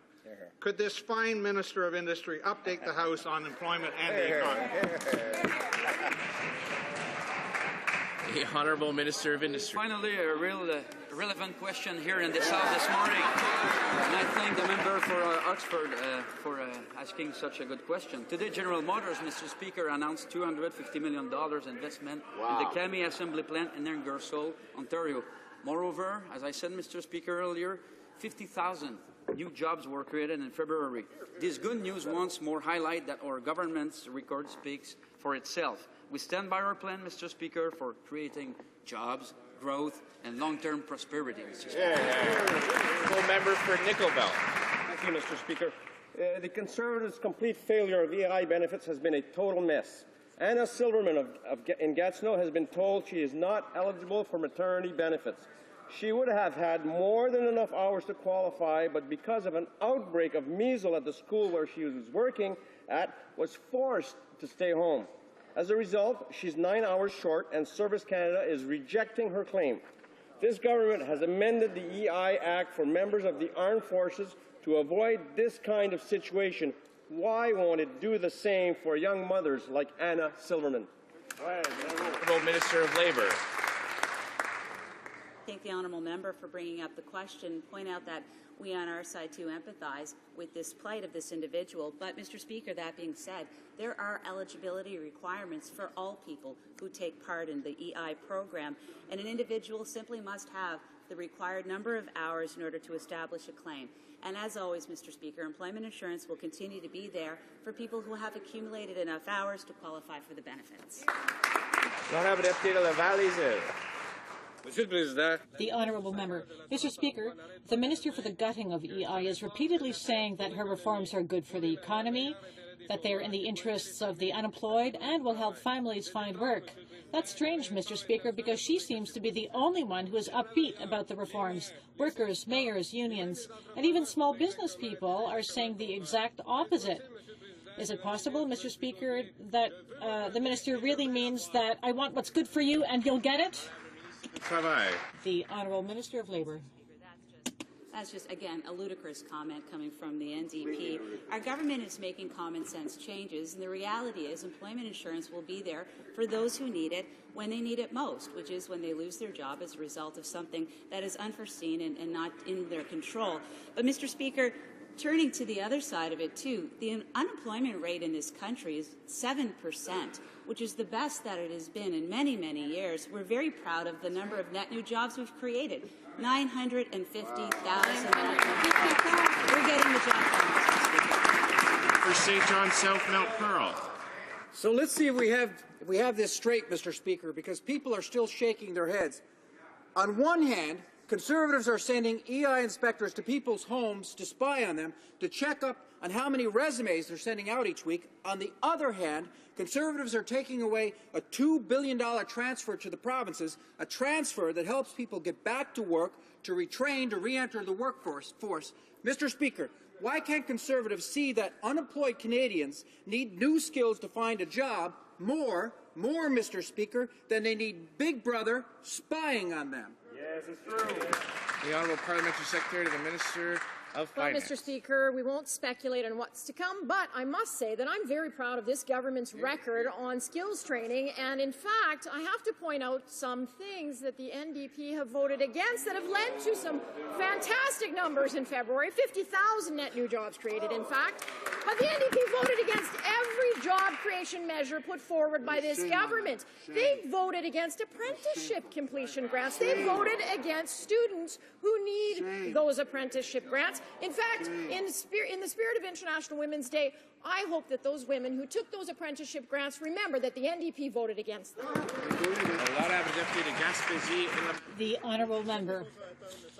The failures of the Conservatives don't stop with EI, not by a long shot. They've failed at their duty to consult on the environment. We recently learned that they've quietly stopped consultations on the Old Harry prospect. In the last 2 years, the Minister of the Environment is refusing to live up to his responsibilities and involve the federal government in this file, and this happened after unprecedented claims made by waterfront communities in 5 provinces. Why is the Minister refusing to shoulder his responsibilities in this matter? The Honourable Minister of Industry. Mr. Speaker, the agreement on Old Harry is a historic agreement, and the Conservative government is the one which signed the agreement with the government of Quebec, and the NDP should be happy about this agreement. The governments of Quebec and Ottawa are moving forward together, and this will create jobs, growth, and this seems to be a totally foreign concept to the NDP. Victoria. Mr. Speaker, negotiations for the Global Arms Treaty resume on March 18th. To date, the Conservative government's support for this treaty has been erratic and has taken some extremely aggressive positions going into the final rounds of negotiations. Why does this government think that bullets don't need the same risk assessments as the weapons that shoot them? Good question. The Honourable Parliamentary Secretary, the Minister of Foreign Affairs. Thank you, Mr. Speaker. Thank you. Canada already has some of the highest global standards in export control of munitions, Mr. Speaker. We believe that any treaty regarding the sale of munitions help move the international community closer to our world-leading standards. That said, the legitimate civilian use of firearms for sporting, hunting and collecting purposes should not be the target of the Arms Trade Treaty. Thank you, Mr. Speaker. Sydney Victoria. Well, Mr. Speaker, documents reveal that under the Conservatives, Canada has reduced by the PMO to playing a low-key, minimal role at the arms treaty negotiations. Now, this is a far cry from the leadership Canada took in the international effort to ban the use of landmines. Right. Now, if the Conservatives claim to stand up for victims, why are they working to undermine international efforts to crack down on illicit arms trade in places like Syria and Mali? Why would they stand up for victims of armed conflict? Here. Honourable Secretary Parlementaire. The Honourable Parliamentary Secretary. This government has an excellent record of working hard to ensure that the arms treaty is moving forward and that we work to ensure that there is a legitimate civilian use of firearms for sporting, hunting and collecting purposes and not for civilian unrest. Mr. Speaker, we will continue to work with others to determine how to move forward on the ATT. Canada continue to support the arms treaty. Mr. Speaker, thank you. Member for Ottawa Centre.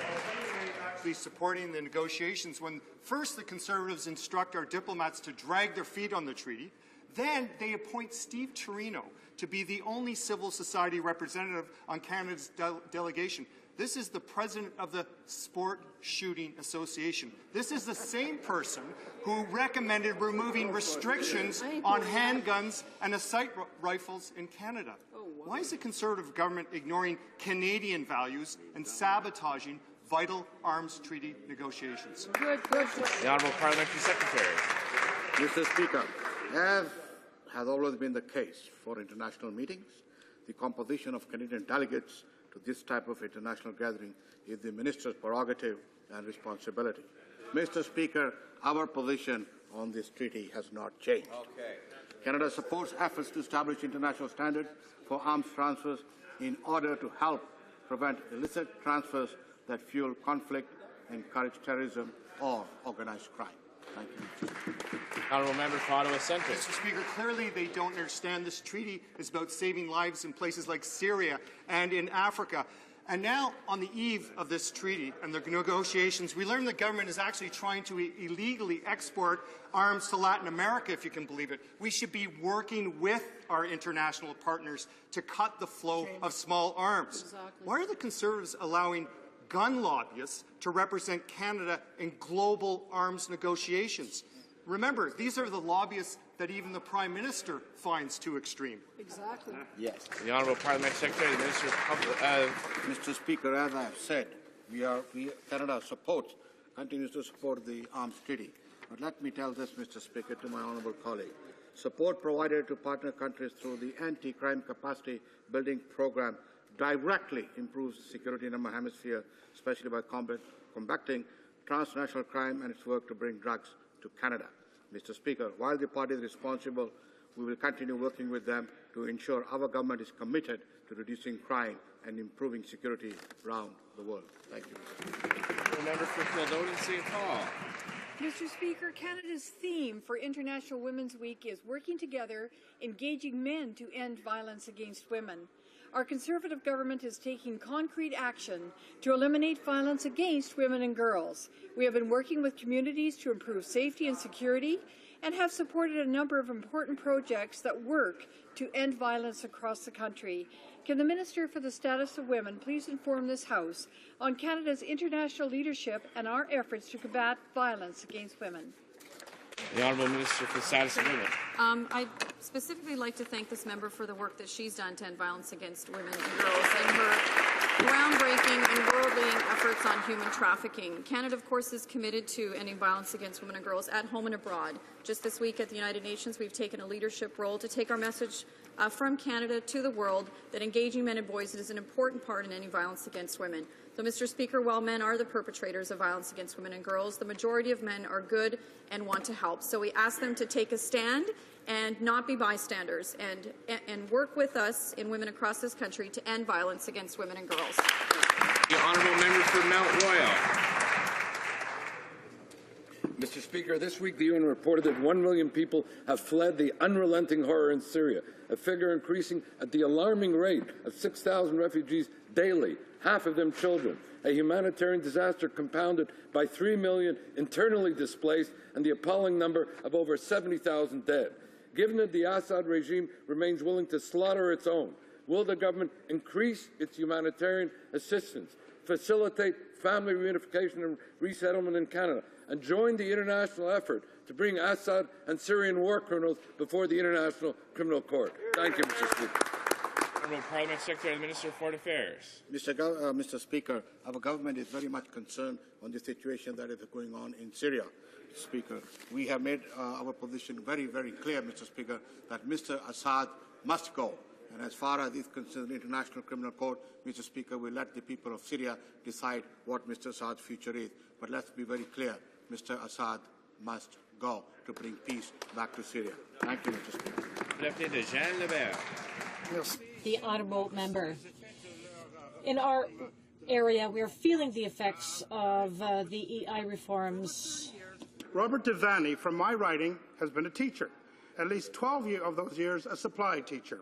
Between placement, he sometimes has to rely on EI, a program he has paid into for decades. The Conservatives' new rules means he's no longer eligible. He may even have to turn to social assistance. This is the kind of common sense they're talking about? Why are Conservatives making life harder for our teachers? The Honourable Minister of Labour. Mr. Speaker, employment insurance is going to be available for those who need it in the circumstances they find themselves when they lose their job through no fault of their own. What we're doing with respect to the program is making some common sense changes that's going to help people find the jobs and connect with the jobs in their communities. But it's very important, Mr. Speaker, to be reminded that, in fact, EI will be there for people when they do need it. Honourable member for Renfrew, Nipissing, Pembroke. Mr. Speaker, for over 25 years, Aboriginal women living on reserves have been without the legal protections that are available to all other Canadians. In cases of family violence, they're kicked out of their homes with no place to go. First Nations women, international organizations, and even the Manitoba NDP agree that this must change. As today is International Women's Day, would the Parliamentary Secretary for Aboriginal Affairs please update this House on what our government is doing to protect Aboriginal women living on reserves? The Honourable Parliamentary Secretary and Minister of Aboriginal Affairs. Thank you, Mr. Speaker. I want to thank the member from Renfrew, Nipissing, Pembroke for that pertinent question. Our government has introduced matrimonial property rights legislation to protect thousands of Aboriginal women living on reserves across Canada. In situations of family violence, this bill will allow judges to enforce emergency protection orders and remove a violent partner. Tragically, the NDP and Liberals continue to oppose this legislation. Mr. Speaker, this bill is long overdue. We continue to stand up for Aboriginal women so that they can have the same rights and protections as all Canadian women across the country. The honourable member. Mr. Speaker, the Minister for Gutting EI should start listening to workers, employers, and elected representatives. Order. L'honorable député de Saint. The honourable member for Saint Jean has the floor. As I was saying, Mr. Speaker, it is the Minister for the Gutting of EI who should start listening. She is responsible. Order. Order. The honourable member for Saint Jean has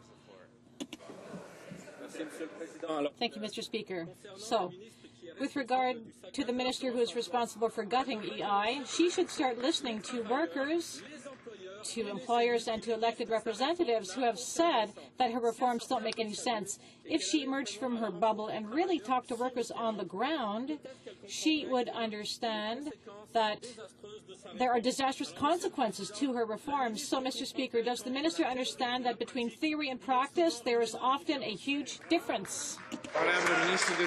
The Honourable Minister of Labour. What I wish the member opposite would understand, too, is that a gentleman doesn't call a female cabinet minister names in the House of Commons.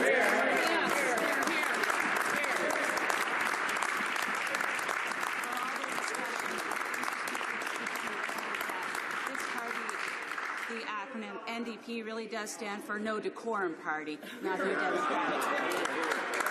Mr. Speaker, our government is very much committed to making sure that employment insurance is in place for people when they need it. And when they need it is when they lose their job as a result of unforeseen or circumstances beyond their control. The reality is, Mr. Speaker, the bigger picture is the economy is doing better as a result of the changes that we've been making, and we'll continue to make sure that we look out for long-term prosperity. The honourable member. Mr. Speaker, the Conservative government is refusing to acknowledge another fundamental right of Quebecers, the right of its own language, French.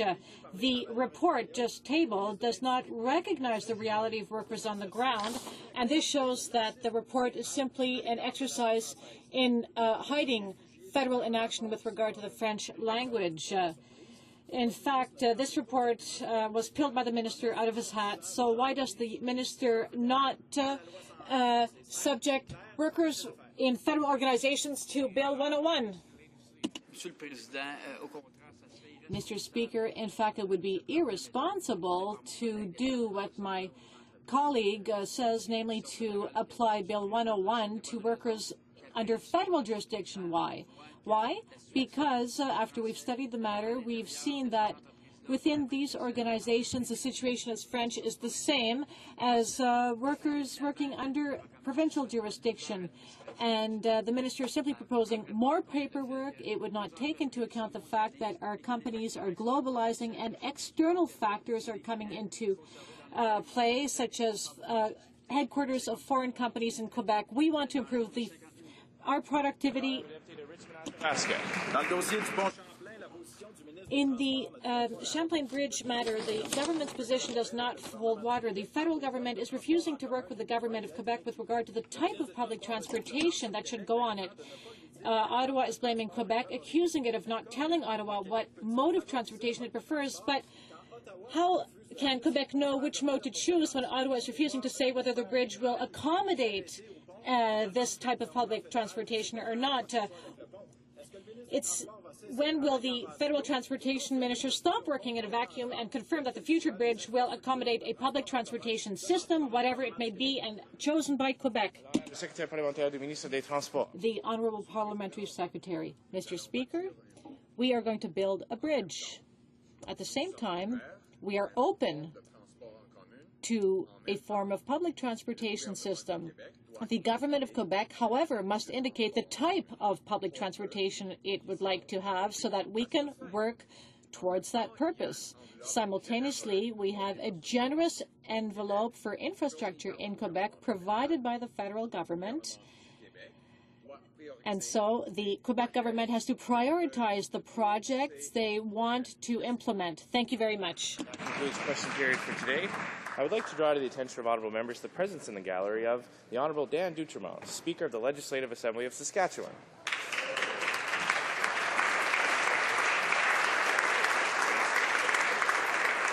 And on the occasion of International Women's Day, I would like to draw the attention of members to the presence in the gallery of Professor Stephanie Belanger, who has been recognized for her academic work on the advancement of women in the Canadian Forces. She's accompanied by cadets from the Royal Military College of Canada.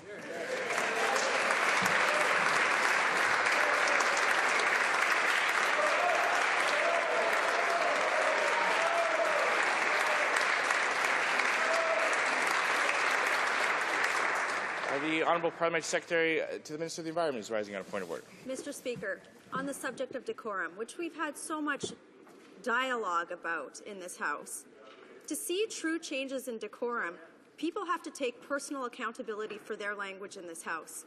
And I'd like to draw your attention to not once, not twice, but 3 times in this House today, rather than trying to make a policy point through an intelligent question, members of the opposition used the title, name-calling of our ministers of the Crown, to try and make a point. This is not decorum, especially on International Women's Day, when we have female members of Cabinet standing up for this country, talking about policy.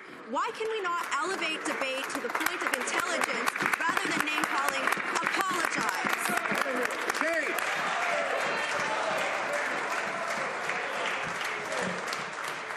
On the same point, the honourable member for Gaspésie-La-Madeleine. Mr. Speaker, I appreciate the comments made by the Parliamentary Secretary. However, since when is the word gutting an insult? Order. Order. The honourable member for Gaspésie-La-Madeleine has the floor. The minister responsible for gutting employment insurance is not a comment that's detrimental. What we need to understand here is that EI is being gutted to such an extent that women working in the fisheries will have no income in order to continue to put food on their tables.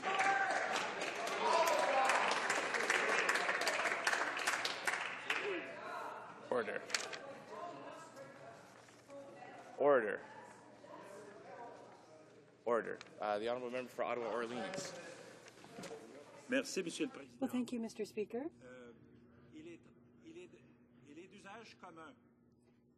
It's common usage in the title of a minister responsible for certain issues. The word responsible, or the minister for, responsable in French, but having used it in such a sly way today to try to attack a minister is, quite frankly, disrespectful. It's not respectful for the minister, it's not respectful of this House, and it's not respectful of the chair, of the Speaker, rather. I think I've heard enough on this point, and I will look at the Blues and come back to the House with a decision on this particular turn of phrase. Tabling of documents, dépôt de documents. The Honourable Parliamentary Secretary to the Minister of Health.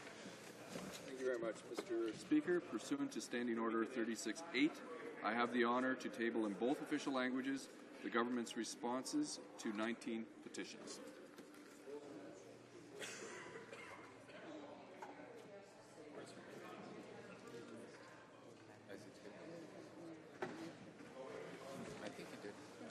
Introduction of government bills. Statements by ministers. Order. Order. Order. If members need to carry on conversations, perhaps they could sit closer together so they don't have to yell across the aisle. Presenting reports from committees. The Honourable Member for Kitchener-Conestoga. Mr. Speaker, I have the honour to present in both official languages the 5th report of the Standing Committee on Environment and Sustainable Development. In accordance with its order of reference on Monday, February 25, 2013, your committee has considered votes 1C and 10C under Environment and the supplementary estimate C for the fiscal year ending March 31, 2013, and reports the same. Mr. Speaker, I also have the honour to present in both official languages the 6th report of the Standing Committee on Environment and Sustainable Development. In accordance with its order of reference on Monday, February 25, 2013, your committee has considered votes 1, 5, 10, 15, 20, and 25 under Environment and the main estimates for the fiscal year ending March 31, 2014, and reports the same. Thank you, Mr. Speaker. The Honourable Member for Prince George, Peace River. Thank you, Mr. Speaker. In accordance to the order of reference on Friday, February 15, 2013, I have the honour to present in both official languages the 9th report of the Standing Committee on Agriculture in relation to the motion adopted on Tuesday, March 5, 2013, regarding the Canadian Food Inspection Agency's user fee proposal for importer licensing for non-federally registered sector products to Parliament. Thank you. Presenting reports from committees, the Honourable Parliamentary Secretary to the Minister of Veterans Affairs. Mr. Speaker, I have the honour to present in both official languages the 8th report of the Standing Committee on Veterans Affairs. the Supplementary Estimate C for the fiscal year ending March 31, 2013, and the 9th report of the Standing Committee on Veterans Affairs on the main estimates for the fiscal year ending March 31, 2014. Presenting reports from committees. Introduction of private members bill. Mr. McKenzie, seconded by Mr. Norlock, moves for leave to introduce a bill entitled An Act to Amend the Corrections and Conditional Release Act, Escorted Temporary Absence. This motion is deemed adopted. The Honourable Member for Oxford. Thank you, Mr. Speaker, and I am pleased to rise in the House today to introduce my private member's bill, seconded by the Honourable Member for Northumberland Quinte West, also a former police officer. My private member's bill is an enactment to amend the Corrections and Conditional Release Act in order to limit the authority of the institutional head to authorize the escorted temporary absence of an offender convicted of first or second-degree murder. Thank you, Mr. Speaker. Mr. McKenzie, seconded by Mr. Norlock, moves that the bill be now read a first time and be printed. This motion is deemed adopted. First reading of this bill, première lecture de ce projet de loi. When should the bill be read a second time? The next sitting of the House. First reading of Senate public bills. Mr. Van Loan for Mr. Ashfield, seconded by Mr. O'Connor, moves that Bill S13, an act to amend the Coastal Fisheries Protection Act, be now read a first time. This motion is deemed adopted. First reading of this bill, première lecture de ce projet de loi. When shall the bill be read a second time? At the next sitting of the House. Motions.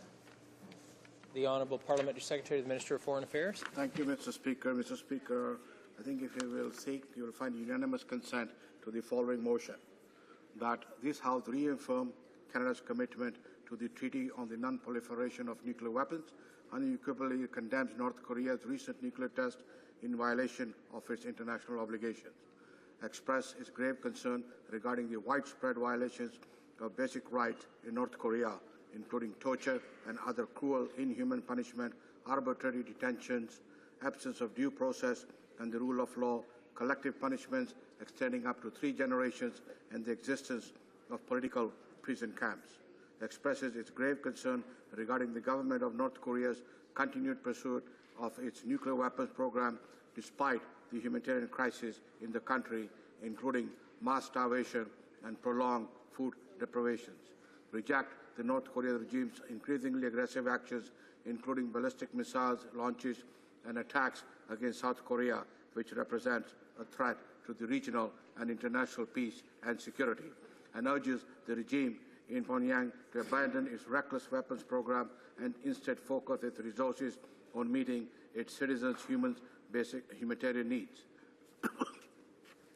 respecting its citizens' fundamental freedom and abiding by the United Nations Security Council resolution. Thank you, Mr. Speaker. Does the Honourable Parliamentary Secretary have the unanimous consent to move the motion? No, he does not. Motions? Presenting petitions. The Honourable Member for Prince George, Peace River. Thank you, Mr. Speaker. I am honoured to present a petition representing thousands of people from British Columbia. The petition highlights last year 22-year-old Cassandra Callias was killed by a drunk driver. A group of people who have lost loved ones to impaired drivers called Families for Justice say that the current impaired driving laws are too lenient. They are calling for new mandatory minimum sentencing for people who have been convicted of impaired driving causing death. They also want the Criminal Code of Canada changed to redefine the offence of impaired driving causing death to vehicular manslaughter. Thank you, Mr. Speaker. Présentation de pétition, l'honorable député. Pardon? Oh, point of order. The Honourable Member for Île-de-la-Madeleine. Well, thank you, Mr. Speaker. I'd like to point out that we need to ensure that people are usually in their seat when they're recognized by the Speaker. The Honourable Member for Gaspésie, Île-de-la-Madeleine is correct, and the Honourable Member for Prince George was standing beside his seat, but you are correct, prior to that was not seated in it. The L'Honorable Député de Beauport. The Honourable Member for Beauport-Limoilou. Thank you very much, Mr. Speaker, and I am tabling a petition signed by a number of constituents in my riding, which supports Bill C-452, which is designed to combat sexual trafficking and trafficking in humans. Thank you, Mr. Speaker. Saskatoon Humboldt. Thank you, Mr. Speaker. I've been asked by residents of Burnaby, New Westminster, to table a petition that their Member of Parliament refused to table.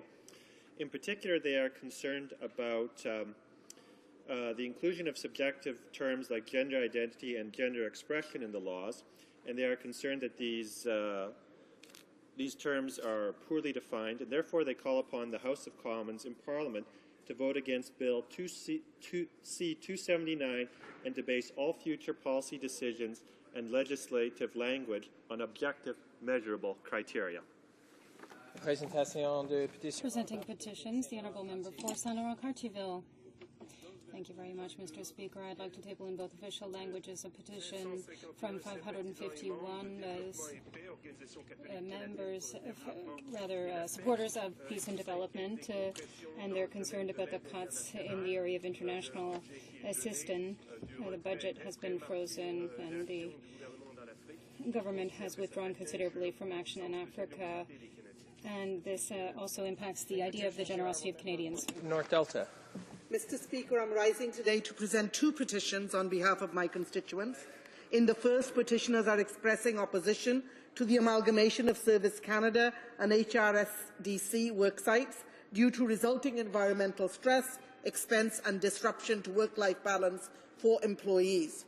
In the second, petitioners are expressing their support for Bill C-233, an act to eliminate poverty in Canada. Mr. Speaker, it continues to be a pleasure to represent the voices of the people of Newton North Delta in this Parliament. Petitions, the Honourable Parliamentary Secretary to the Minister of National Revenue.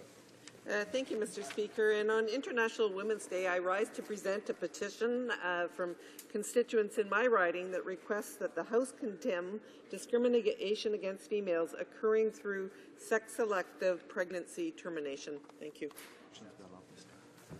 Presenting petitions, the Honourable Member for Nickel Belt. Thank you, Mr. President. It certainly is an honour for me to present a petition from people from Onaping, Levack, Chelmsford, Dowling, and Azilda. And I just want to read the first couple of lines of this petition, Mr. Speaker. We, the undersigned citizens of Canada, wish to bring to the attention of the Government of Canada that climate change is our most pressing environmental issue, perhaps the defining issue of our generation. It will profoundly affect our economy, health, lifestyle, and social well-being. Thank you, Mr. President, and I wish to add my name to this petition. Presenting petitions, the Honourable Member for Winnipeg North. Mr. Speaker, through this petition, residents of Winnipeg North wanted to be able to send a message to the Prime Minister and the government indicating that they want the Government of Canada to work with other governments to deal with the issue of youth crime and to ultimately come up with ideas and activities that would steer youth away from gangs. Mr. Speaker, I would ask the Prime Minister to receive the petition in good faith. Thank you. Presenting petitions. Questions on the order paper. The Honourable Parliamentary Secretary to the Minister of Health. Thank you, Mr. Speaker. The following questions will be answered today. Q1115, Q1120, Q1124, Q1125, Q1126, Q1128, Q1136, Q1138, Q1146, Q1148, Q1151, and Q1156. Furthermore, Mr. Speaker, if a revised response to question number Q1086, originally tabled on January 28, 2013, as well as questions number Q1109, Q1110, Q1111, Q1112, Q1114, Q1116, Q1117, Q1118, Q1119, Q1121, Q1123, Q1127, Q1132, Q1133, Q1134, Q1145, and Q1147 could be made orders for return. These returns would be tabled immediately.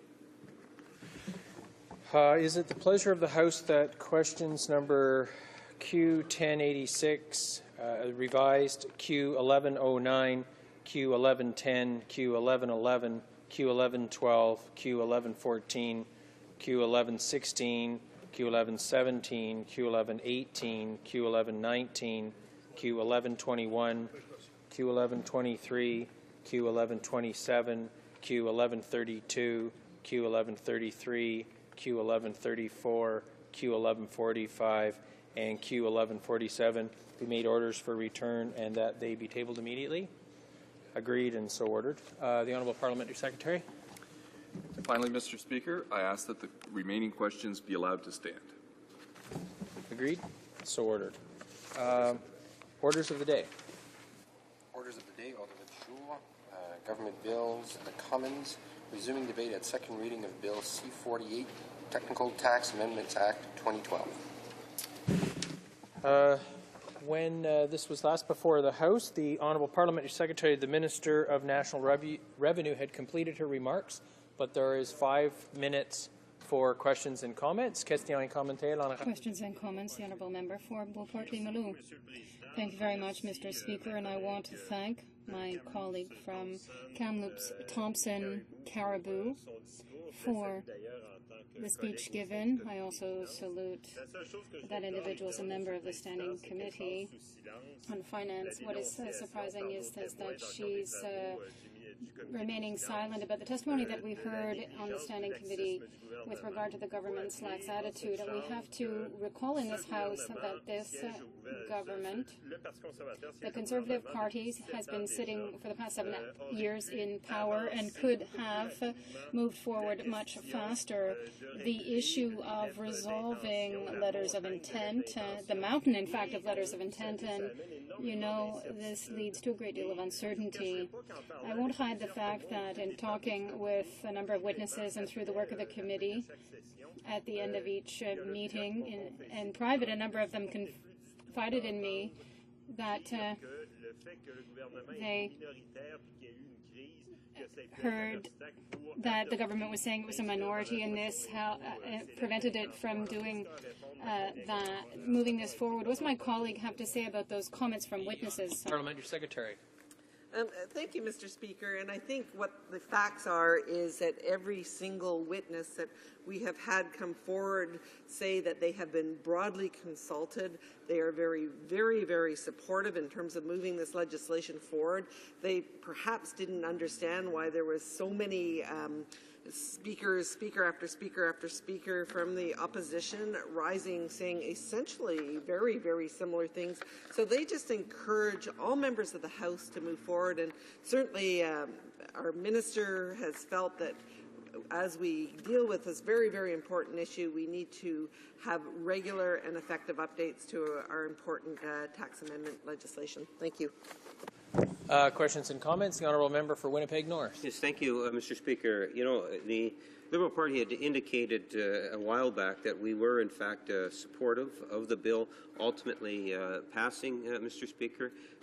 We do feel that there has been a fairly significant amount of time since we've had a law passed to deal with the tax measures, tax changes that are in essence required. There is a very thick component, if you will, when you look at tax guides that has, whether it's an asterisk or it's a gray faded color, which indicates in good part that these are measures that they're hoping to see legislation take place. So that's in essence what this bill is doing, is invoking a series of changes that are quite frankly long overdue in terms of their passage, and we do anticipate to see the bill pass in a timely fashion. My question to the member is how often does she feel legislation of this nature should be brought forward on a go-forward basis? The Honourable Parliamentary Secretary. Thank you, Mr. Speaker, and I want to acknowledge the support and thank the Honourable Member for indicating that he recognizes the importance of this piece of legislation and the importance of moving it forward. We all recognize that due to some very extraordinary circumstances, it is absolutely time to move forward, and certainly, as I say, every single witness that has come before committee has just said We are supportive of this legislation. We've been broadly consulted, and it is time. So again, we look forward to the quick passage of this particular Bill C-48. Reprise de débat. Resuming debate, the honourable member for Marc Aurèle Fortin. Mr. Speaker, I'm very pleased as a lawyer and tax specialist to talk about this bill that should have been introduced a long time ago. The Conservatives have not presented technical legislation for the past 11 years. 11 years. Unfortunately, they're not the only ones to blame. The Liberal government, too.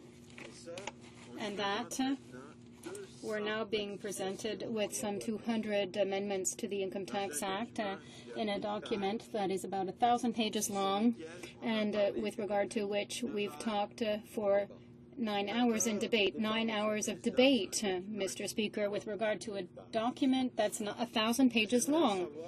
I would like to know the number of parliamentarians here who understand the importance of this legislation. And I'm sure, Mr. Speaker, that no one here in 9 hours of debate has been able to get through a 1,000-page document. Support for this bill is an act of faith. And that is, we're trusting those drafting the legislation. We're trusting the public servants working at the Department of Revenue, because clearly parliamentarians have not had the ability to see for themselves what they're voting on, and this is serious, Mr. Speaker. The Income Tax Act is probably the most important one that will come before this Parliament. Without this, we're unable to pay for police officers, public servants, nurses. This legislation allows the government to exist. When we talk about financially exist, economically exist. And they decided that this legislation wasn't important enough to be introduced each year. At present, it only makes up for a partial backlag with regard to the letters of intent. They've given us 200 out of 400. There's another catch-up of some 200 letters of intent to make up. And we will also have to, each year, ensure, if we can say that, each budget, an amendment to the letters of intent. And this should be done on a yearly basis, Mr. Speaker, and this has clearly not been the case. And that is why we are really moving through this blindly. How many parliamentarians here have actually read in detail the 1,000 pages we have here? In our legal system, Mr. Speaker, no one is above the law. Unfortunately, the Tax Act is an exception. And this is clearly the case. The tax specialist who came and appeared before the committee told us, we don't know, with regard to the Income Tax Act, what is being applied and what is not. How can we apply legislation that is not written, or that indicates that it will come into force on a certain date? We will apply the act when we have the time. Wow. Wonderful. In Italy and in Greece, Mr. Speaker, one of their main financial problems is due to the fact that their governments were not able to collect the taxes due. If we can talk about the European crisis, it is really a financial crisis, a tax crisis. These people expected the government to have certain amounts of money flowing in that never came in because the government had not taken into consideration the necessary provisions to ensure that the Department of Revenue got the taxes those governments were entitled to. Here in Canada, we have problems with tax avoidance. Tax avoidance is using legal documents in order to not pay or postpone the payment of taxes. It's legal. Generally speaking, and I'll give you an example, there is some tax avoidance with RRSPs, because you can avoid paying taxes by investing in your RRSPs. But there's so many contradictions, so many details, so many loopholes that a good tax specialist, through a good reading of legislation, can find a way, a legal way, mind you, for the client not to pay taxes. It's legal. It's a legal way to not pay taxes. And it wasn't planned. It wasn't anticipated by the government, but the law is so poorly written that it allows a good tax specialist to find loopholes, and it's legal. We try to avoid this by ensuring that it's limited to a certain extent, but the goal can not be criticized when the act or the legislation is poorly written and the responsibility falls on the government. There is also tax evasion and tax avoidance. The difference is that tax evasion is not complying with legislation. It's using fraud to circumvent the law. And it's white-collar crime, for example. It has to be prohibited, but we also have to adopt the means to do so. And in the current case, when law is poorly written, when public servants don't know what they have to do, it's difficult to put an end to those fraudulent practices. So, tax avoidance uses legal means to find a way not to pay the taxes that we should pay, and tax evasion is a crime. And in both cases, the government, despite worthy efforts, is losing control of the application of the statute, and this is a major danger. Tax specialists who appeared before the Standing Committee on Finance and Public Accounts and all of the other economic or financial committees for many years have been indicating that in the Income Tax Act, in the text of the bill itself, there are areas that are more or less gray. They're shaded in gray, and they indicate that there was a letter of intent, but that the legislation hasn't actually been integrated with these letters of intent in some 400 instances, and we can understand, therefore, that people wanted an immediate correction.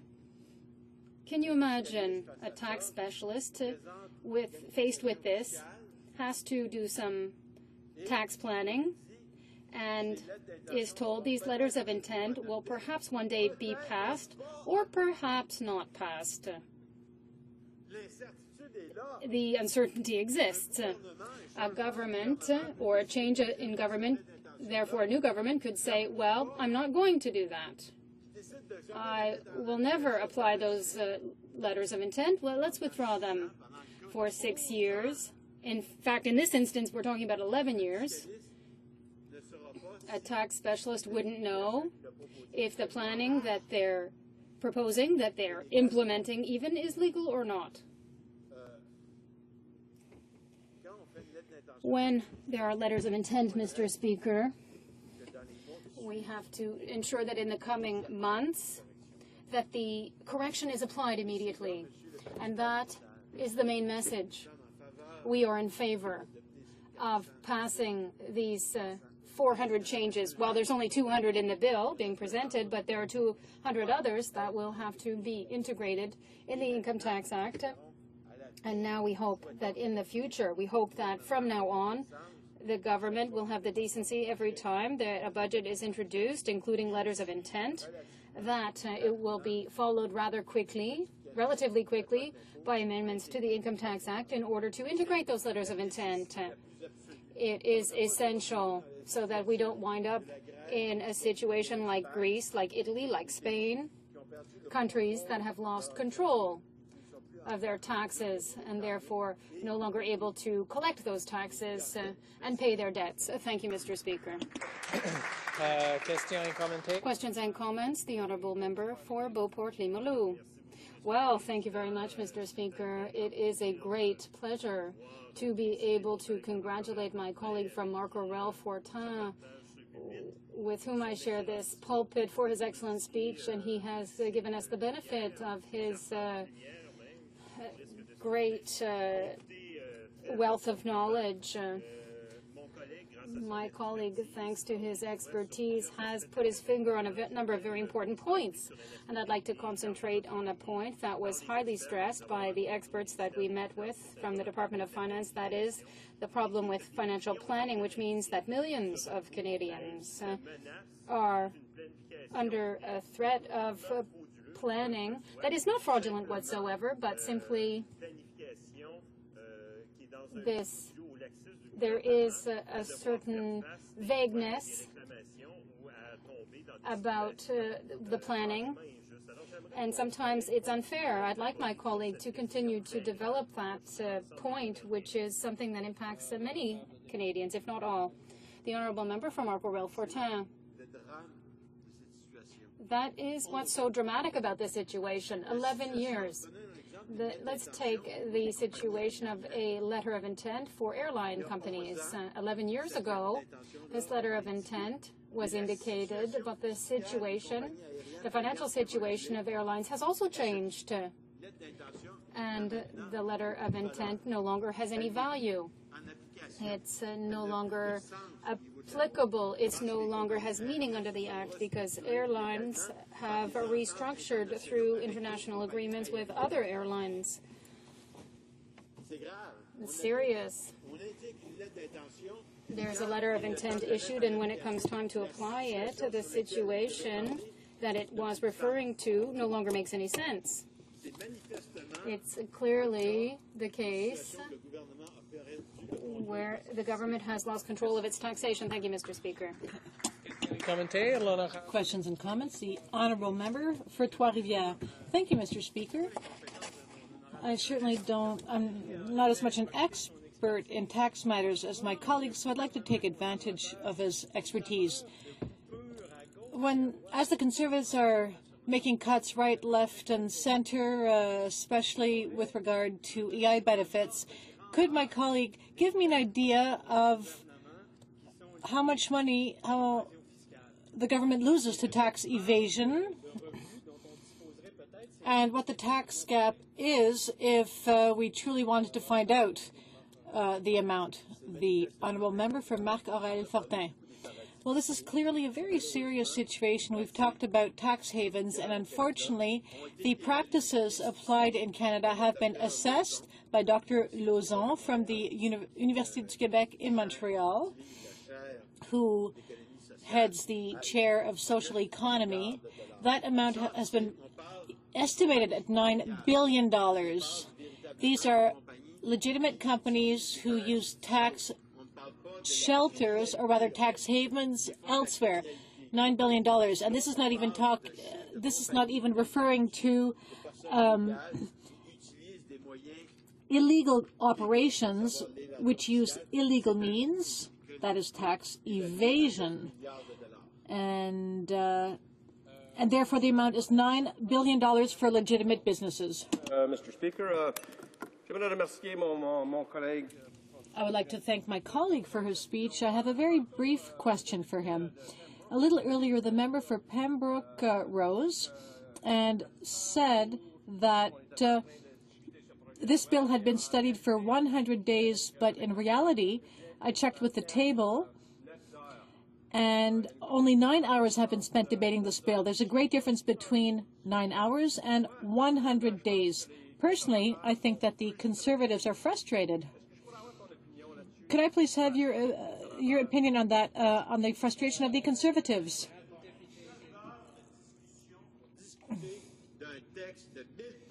This is a bill numbering which has 1,000 pages, and it incorporates 200 letters of intent. we are abandoning our legislative power, and we have to trust the drafters, because it's quite clear. Don't tell me that any Conservative has actually read those 1,000 pages. In fact, this is a botched bill. It's been done any which way, and it's being passed at top speed. Don't tell us it's our responsibility. 9 hours have been spent on 1,000 pages, and I would challenge any Conservative to say that he or she has read and understood those 1,000 pages. Thank you. Honourable Member for Prince George, Peace River. Thank you, Mr. Speaker. I am pleased to speak in this House today to Bill C-48, the Technical Tax Amendments Act. Before I continue, I must say I do find it remarkable that the opposition has delayed timely consideration of this highly technical bill for weeks on end for no other reason than to stand in this House and tell us they agree with the passage. Mr. Speaker, it's truly bizarre. Despite much of the bill's content having been made public already, despite extensive consultation and endorsement from key stakeholders, and despite pre-study by parliamentarians and the House of Commons Finance Committee, the NDP stands in this place once again delaying the passage of this legislation for absolutely no apparent reason. It's not as if they don't know or will support the bill. Listen to the words of the NDP finance critic speaking to our government's technical tax amendments at the committee earlier this week. Obviously, we support the goal of closing tax loopholes and making the tax system in Canada clearer and easier to understand for Canadians. It is important that these technical changes be adopted so that there is clarity and certainty in our tax legislation. But it's not just the NDP, Mr. Speaker. At the same meeting of the Finance Committee, the Liberal MP from Markham Unionville made it clear that these delay tactics are nothing more than partisan games when he admitted that, and I quote, "All parties are supporting this bill." Mr. Speaker, parliamentary procedure tricks aside, delaying this legislation has very real implications for the Canadian taxpayer. Parliament has not passed a technical income tax bill in over 10 years, and both the experts and the opposition agree it's long overdue. For those watching at home who may not be familiar with this legislation, the Technical Tax Amendments Act moves to clear the backlog of outstanding technical tax amendments created as a result of Parliament's delay in passing such a bill. What's remarkable about the opposition delay tactics, Mr. Speaker, is that the government provided them with an advance copy of the bill before it was introduced in Parliament and indicated that it would work with them to make any necessary changes with the legislation. But that wasn't even the opposition's only opportunity. You'd never know from the NDP's blustering partisan rhetoric that the government conducted a wide range of open and public consultations on the majority of the proposed amendments, including in this legislation. Specifically, from 2009 to 2011, the government held no fewer than 8 of these consultations, inviting comments from Canadians, including NDP members. If the NDP had concerns, they could have shared them with the government in December 2009, July 2010, August 2010, November 2010, December 2010, March 2011, August 2011, October 2011, or at any point after. Instead of working cooperatively to bring certainty for Canadian taxpayers, they have chosen petty delay tactics at taxpayer expense. Not only that, but the NDP needles over a 100-day filibuster and has gotten so out of hand that groups like the Canadian Institute of Chartered Accountants have come to Ottawa to plead with Parliament to end this ridiculous charade. The NDP have heard this message loud and clear. So why won't they show some respect for taxpayers and get moving on Bill C-48? While the NDP drone about process, despite the bill having been before Parliament for over 100 days, failure to move it has real consequences for the Canadian economy, and the experts have warned us of these consequences. It was just this week that Larry Chapman, Executive Director and CEO of the Canadian Tax Foundation at Finance Committee, reminded parliamentarians of the importance of swift passage of this legislation. Just listen to what he had to say. It represents 10 years of repairs and maintenance and updating of the Income Tax Act and the Excise Tax Act. Its passage is important to all Canadians. I want to emphasize it again, its passage is very important to all Canadians. I urge my colleagues in the NDP to listen carefully to his words, and they bear repeating. They're very important to all Canadians. And it's not just members of the tax community urging swift passage of this bill. Indeed, the Auditor General of Canada, in a recent report, identified the existing backlog of technical amendments as a pressing issue requiring Parliament's immediate attention. Our government agreed with each of the Auditor General's recommendations and moved quickly to bring forward technical amendments to address them, amendments currently delayed by the NDP in the House. And during a recent appearance before the Finance Committee, the Office of the Auditor General went even further in explaining why delay would do nothing but fan the flames of uncertainty, resulting in lost tax revenue for the government and higher costs for taxpayers. Mr. Speaker, let me quote one of those comments at length for the benefit of the opposition, and perhaps they will come to their senses. Our system of income taxation depends on taxpayers self-assessing their tax obligation based on a clear understanding of the law. Legislative clarity is important if taxpayers are to easily self-assess and correctly calculate their taxes. When the intent of the legislation is not clearly conveyed by words, taxpayers may face higher costs to obtain professional advice, may be more willing to use aggressive tax plans, and may need to refile a tax return at additional cost. Uncertainty about the tax law should be interpreted can also affect the efficiency of tax administration. For example, there are higher costs for the agency to provide additional guidance and interpretation to taxpayers and tax auditors. There are also increased administrative costs for the agency to obtain waivers from taxpayers to extend the limitation period for audit reassessments until the uncertainty is resolved. It may even result in lost tax revenues. Lost tax revenues. You would think these words alone would be enough to bring the NDP on side, especially with their $56 billion in proposed new spending. Maybe they're planning to make up the difference with the $21 billion carbon tax. I don't know. Nevertheless, the Auditor General makes it clear. We cannot put up with the NDP hyperpartisanship when it comes to the simplest of routine proceedings. Mr. Speaker, while the NDP wants to filibuster a highly technical bill, the majority of which has been in the public domain for years, they feign ignorance of the need for its timely passage. In closing, let me recount the recent exchange between the NDP finance critic herself and an expert tax witness, and Canadians can decide for themselves the true motives of the NDP needless delay. In response to a question from the member for Parkdale Hyde Park, asking if it is negative for our economy if we don't pass these amendments in a timely manner, expert witness Gabe Hayos of the Canadian Institute for Chartered Accountants replied, "Absolutely. There's no doubt about it." And with that, Mr. Speaker, I urge the NDP to show some concern for our economy, demonstrate respect for Canadian taxpayers, and get moving on Bill C-48. Thank you. Questions and comments? The honourable member for Nickel Belt. Thank you, Mr. Speaker. And I find it unfortunate that that member would falsely accuse the NDP. Maybe it's because they're frustrated or something, but they would falsely accuse the NDP of holding up this bill. If he'd have been listening this morning, he would have heard that I checked with the table earlier this morning, and we have been debating this bill for 9.5 hours. And where I come from, 9.5 hours is a long way from 100 days. I didn't know there was that much of a time difference between British Columbia and Northern Ontario. He also, in his speech, said that the NDP was filibustering this bill. But there hasn't been, until today, there hasn't been a single Conservative MP that stood up to speak about this bill. But all of a sudden, today, they are filibustering this bill. Why are they so frustrated, and why can't they tell Canadians the truth about debating this bill for 9 hours? For Prince George, Peace River. Yeah, a simple challenge back to the member, then pass the bill. Vote in favour of our bill. I'm just going to quote another a quote from the Certified General Accountants Association of Canada, representing over 75,000 tax professionals, and I quote, "Some of the measures contained in C-48 were initially proposed as early as 1999. With unlegislated tax measures, taxpayers and professional accountants must maintain their records and forms, sometimes for years, to be in a position to comply even without knowing when and if these measures will be approved by Parliament and enacted. This uncertainty and unpredictability places an enormous compliance burden on taxpayers, businesses and professionals and their clients." Again, NDP, pass this bill. No problem.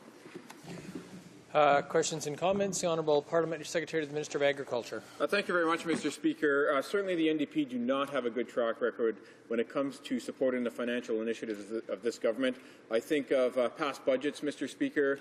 I think of the estimate process. In fact, estimates have just moved through many committees, all voted against by the NDP.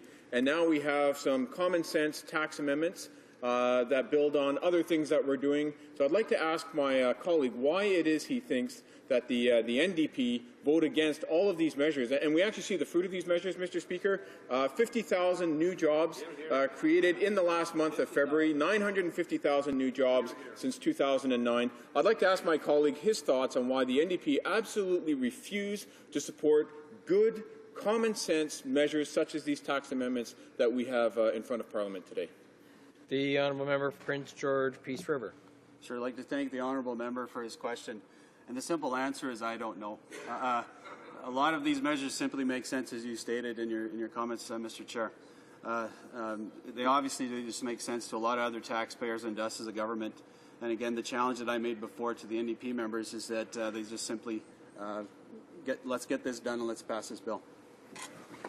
Question and commentaire, l'honorable député de... The Honourable Member. Thank you very much, Mr. Speaker. As I said, it's a great pleasure for me to sit on the Finance Committee, and I see that my colleague is more or less aware about what he's talking about.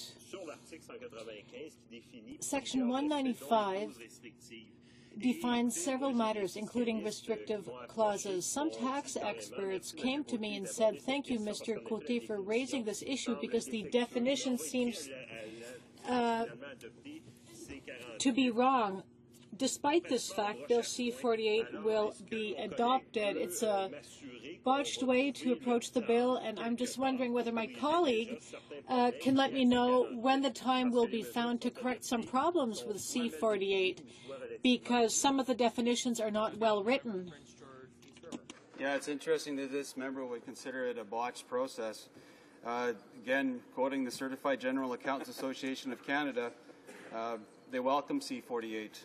As the last technical income tax bill was passed by Parliament in 2001, a significant backlog has accumulated and must be addressed. So I guess I would just answer my colleague.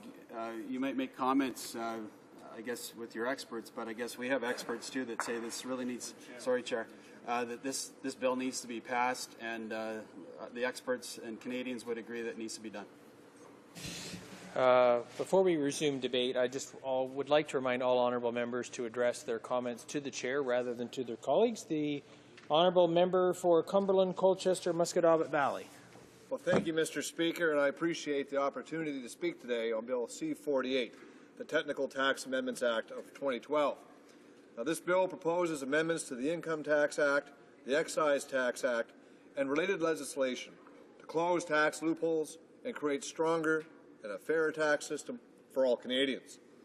This bill also contains proposals that have been public for quite some time, some going back to the late 1990s, as well as measures that have been previously released for public consultation. Now, the proposals in this bill reflect the feedback the government received from Canadians and aim to ensure that everyone pays their fair share of tax and is treated equitably under our tax laws. And after all, Mr. Speaker, there are a few areas where the integration between governments and citizens is more direct than with respect to taxation. Now, governments collect taxes to fund health care, social programs, and other vital services for Canadian citizens. Now, the vast majority of Canadians pay their taxes willingly, and they pay them honestly. And in return, they expect the government to manage their tax dollars wisely and to take no more from each taxpayer than is their fair share. And Canadians can count on this Conservative government to do both. The efficiency and fairness of the tax system should be improved on an ongoing basis by closing tax loopholes as they are identified. And this bill before us goes a long way to doing this in respect. In the 2010 speech from the throne, the Conservative government committed to taking aggressive steps to close tax loopholes that allow a few businesses and individuals to take advantage of hard-working Canadians who pay their fair share of tax. And by broadening and protecting the tax base, we are helping to keep Canadian tax rates competitive and low, and thereby improving incentives to work, save, and invest here in Canada. In keeping with this commitment, the legislation before us today proposes to strengthen Canada's tax system by closing tax loopholes and improving fairness for all Canadian taxpayers. And this bill also makes the tax system easier to comply with, which is what Canadians have been asking for. And for example, it makes changes to the Income Tax Act to better target rules relating to non-resident trusts. The bill also includes amendments to rules dealing with foreign affiliates of the Canadian multinational corporations. These changes will enhance the fairness and integrity of Canada's international tax system. And the bill before us today also lines up many loose ends that are already contained in the tax system. Indeed, it's been over a decade since Parliament last passed a comprehensive package of technical income tax amendments. And this has created a significant backlog of outstanding measures that need to be addressed to provide certainty for Canadian taxpayers.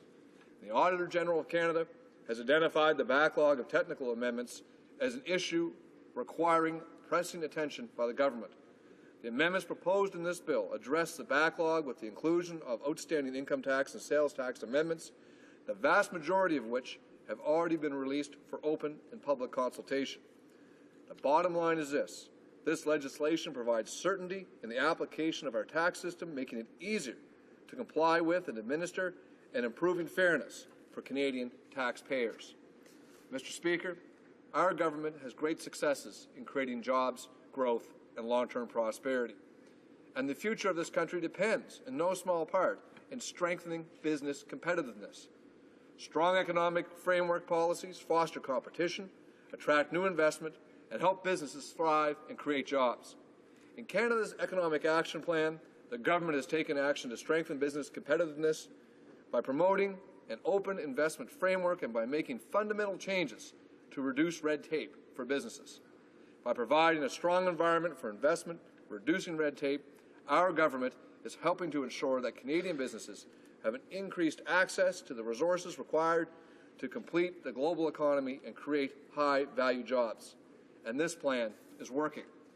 Only today, Statistics Canada announced that employment has increased in our country by over 50,000 net new jobs created in February.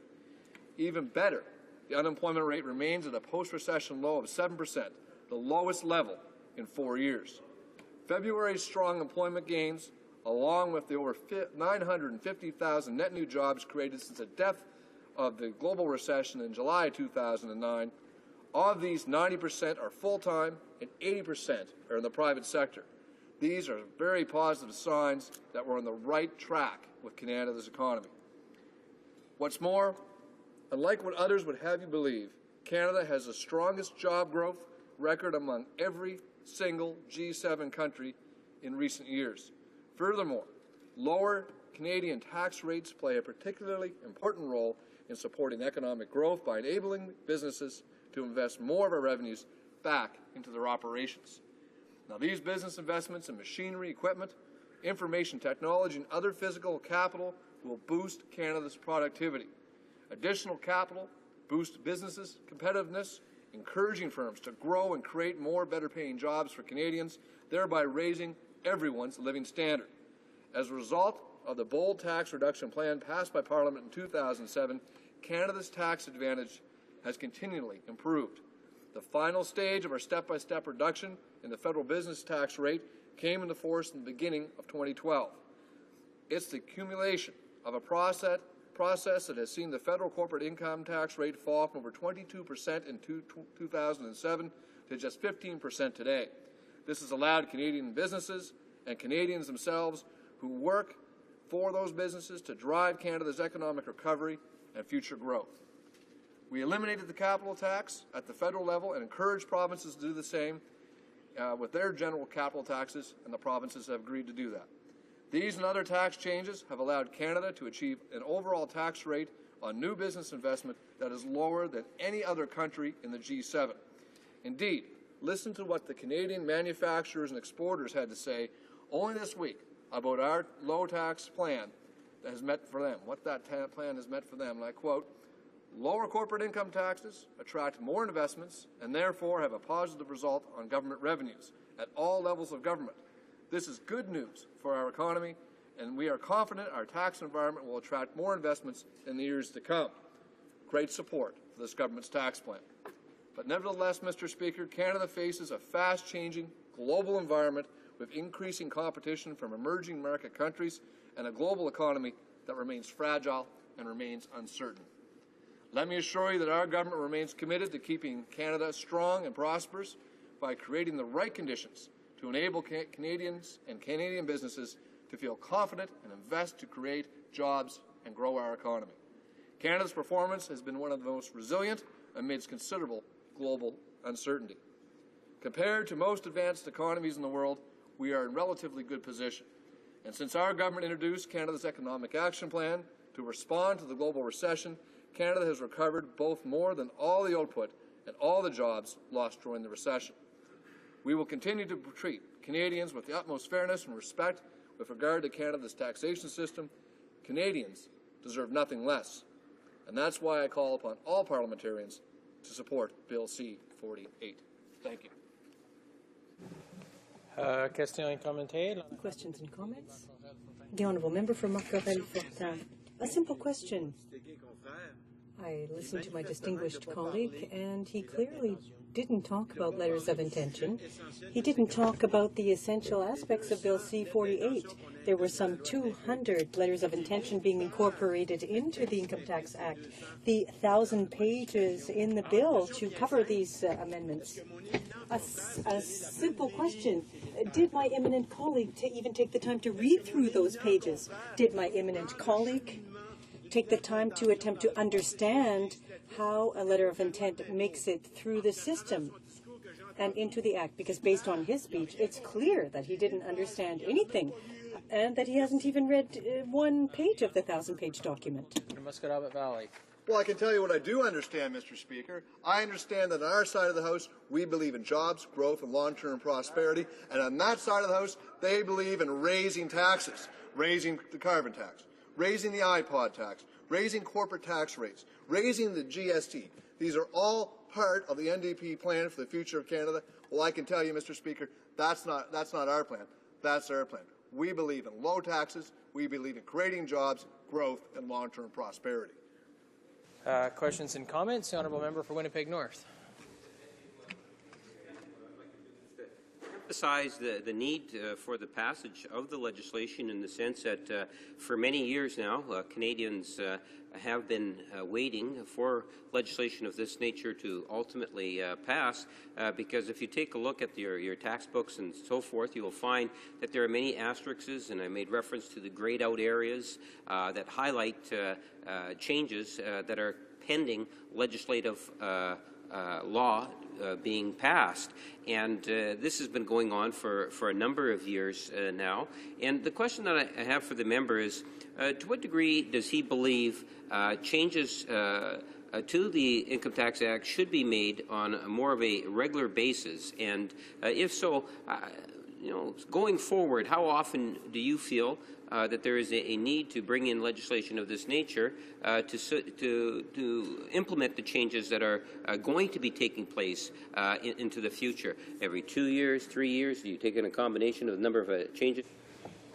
Order. Before I go to the member, I want to remind all honourable members for the third time in less than an hour to direct their questions to the chair rather than to their colleagues. I appreciate that. Members slip into a bad habit, but the rule is there for a place. And if members continue to address their comments and questions to each other rather than the chair will intervene and will terminate that exchange. The honourable member for Cumberland, Colchester, Musquodoboit Valley. Well, Mr. Speaker, I want to thank the member opposite for his question. And the Auditor General did indicate that there are several of these different aspects of this particular piece of legislation that needed to be made in a very fast way because we've left this for several years. And we need to continue to make changes as they come up, as we find loopholes, as we find ways to lower taxes upon Canadians. We also have to find ways to make the tax system easier to understand and easier to deal with. So I think what the honourable member is getting at is the fact that, you know, the governments across North America and the G7 have to make sure that all their tax systems meet today's technology, meet today's needs, and I think you'll see tax amendments like this coming at a much more regular basis based on the Auditor General's comments. Resuming debate, the honourable member for Victoria. Thank you, Mr. Speaker. I'm pleased to rise and speak to Bill C-48 as well. And first, before doing so, I would like to acknowledge that I'm speaking today on International Women's Day. And I would like particularly to salute the contribution of the remarkable women in my community of Victoria. Mr. Speaker, the official opposition has supported this bill, will support this bill at second reading stage. It's called the Technical Tax Amendment Bill for a very good reason, but we shouldn't forget the enormity of its importance. One of the witnesses appearing before the Finance Committee, of which I'm honored to be a member, noted that 80% of government's revenue is collected from income tax and excise taxes. So this is an important bill, although it's masquerading as a very technical and some would say dry subject. We heard many witnesses. Some people have remarked, many of our speakers today have remarked that over 1,000 pages of legislation is at issue. But that needs to be put in context. That's on top of the 2,882 pages of the Income Tax Act. This is important but convoluted legislation. A lot of it has to do with comfort letters that need to be turned into real legislation so Canadians have the certainty to know what the law on taxes would be. And there are serious problems that the Auditor General, for example, has in her 2009 report noted, and I quote, "Taxpayers' ability to comply with tax legislation depends on their understanding of how the rules apply to their own circumstances. Uncertainty about how the law should be applied can also add to the time taken as well as the costs incurred by the tax auditing and tax administration system." Mr. Speaker, it's inexcusable that this legislation, 1,000 pages in length, has taken 11 years since the last technical amendment bill. So I want to talk today about the content of the bill very briefly, why we say the delay has occurred, the consequences of that delay, some process questions and suggestions. That's where I would like to go in the time available to me. Well, there's much in this bill to like, Mr. Speaker. Several provisions close tax loopholes, and some are of great interest to the opposition because we're studying tax havens and tax evasion at the committee stage, and I'm honored to be part of that study. These rules are also going to frustrate those who are involved in aggressive tax planning and in tax avoidance transactions, rules to deal with foreign tax credit generators, specified leasing rules. There's some very important legislation here to close loopholes. And I think, Mr. Speaker, this cannot be ever in any way, shape, or form be construed as a partisan piece of legislation. Going after tax havens, getting more money for the Canadian fisc is obviously something people on all sides of this House would agree with. So why the delay? We believe the reason is simply that this has not been a priority for this government. The Conservatives had a number of excuses they trotted out during the committee stage. The first thing they said was, oh, you know, we've had a lot of minority governments, and that's the reason. But, Mr. Speaker, at least twice it was in Parliament, and there was unanimous agreement by all MPs to proceed with the predecessor bills. That excuse doesn't wash. Then they say, it's likely that all parties are supporting this version, so what's the problem? What's the excuse for such a delay? In committee, the Minister of State for Finance went so far as to blame the recession, although it's hard for me to understand what that has to do with anything here. And lastly, and sadly, we've been told in committee by Conservative members that it's the NDP responsible for this delay, as if we were somehow trying to slow it down. Well, Mr. Speaker, the facts are, rather than the 100 days they claim this has taken and somehow there's a filibuster, this has only been 3 days before the House, and then they invoked closure, or at least time allocation, excuse me. So, to me, there is no excuse except for a lack of prioritization of something which, for reasons I've explained, I think is really critical. And exaggeration. The consequences of these delays, Mr. Speaker, it's been costly for Canadians. It's a lot of work for people who are tax professionals, that's true, but we know who pays the bills when tax professionals are involved. You know, we had a speaker, a very wise speaker that headed the Canadian Tax Foundation, Mr. Chapman, who appeared before our committee, and he used a very useful analogy. He said, it's like a home or a car. These statutes need to be repaired and maintained in order to properly serve their purpose. He asked, can you imagine how much work would be required if you had to make no repairs to your home or your car for more than 10 years? Well, that's exactly what's happened with this legislation.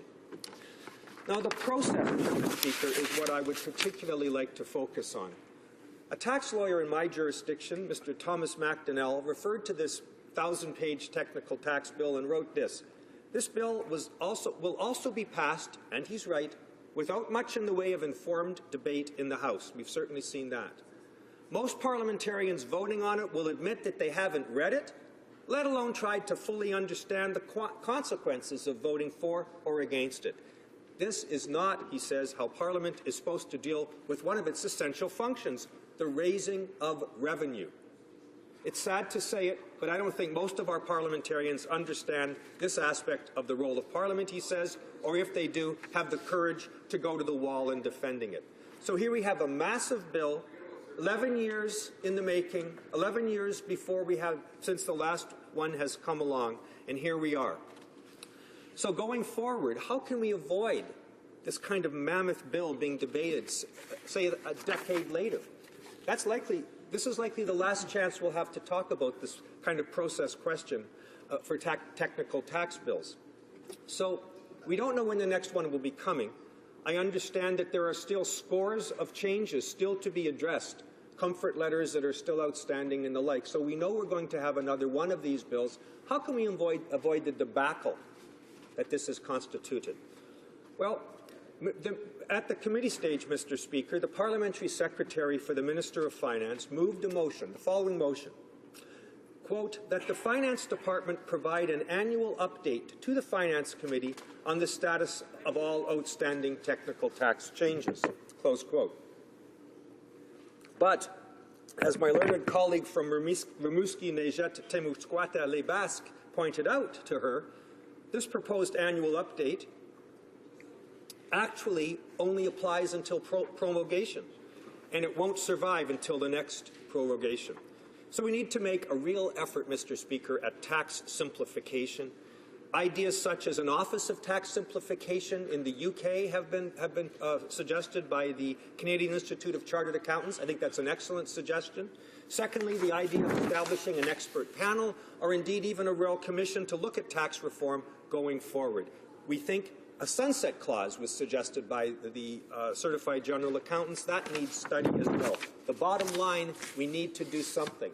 We need to address this in terms of process because it's just not acceptable that we would be faced with a 1,000-page bill to scrutinize in the way in which this has occurred and then to have time allocation imposed upon us. Thank you, Mr. Speaker.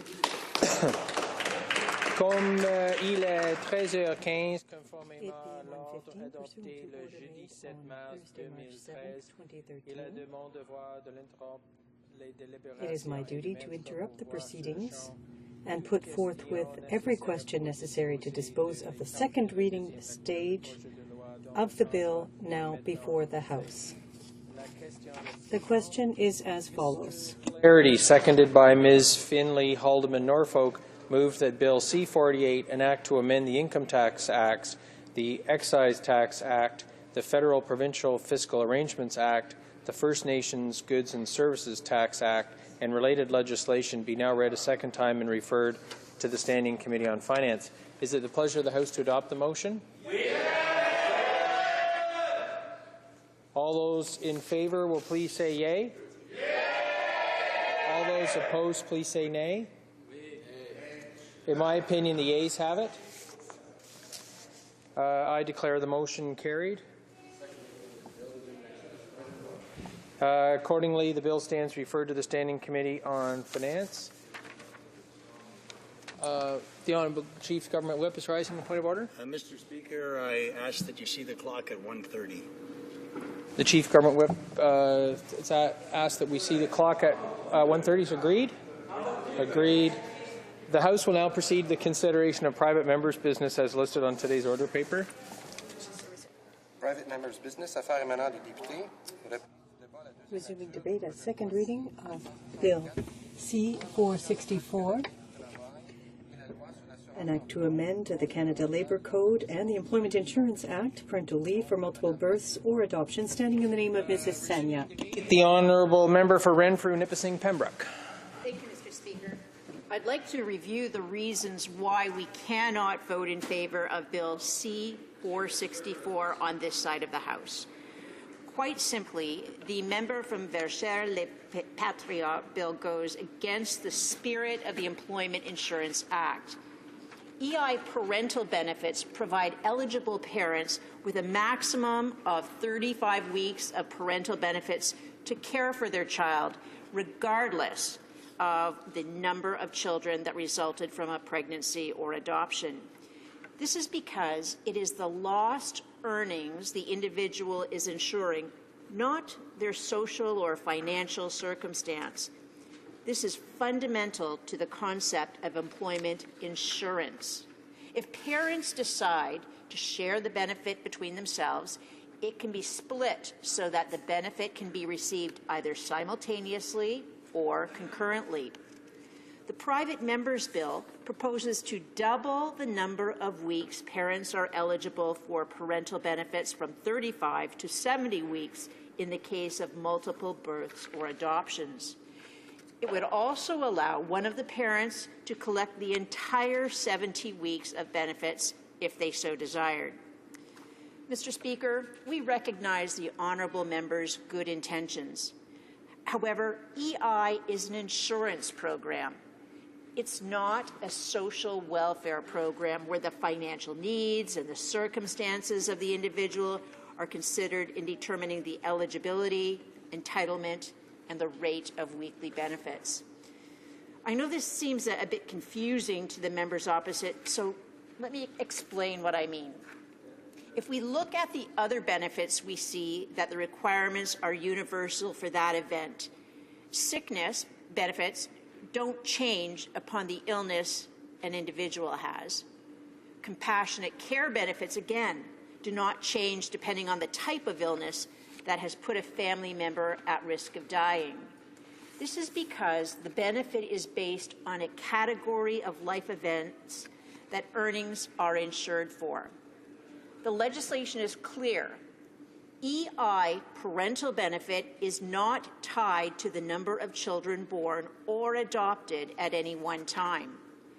Doubling the number of weeks during which parents are eligible to receive these benefits would go against the very essence of the EI program, making it more similar in concept to a social welfare program.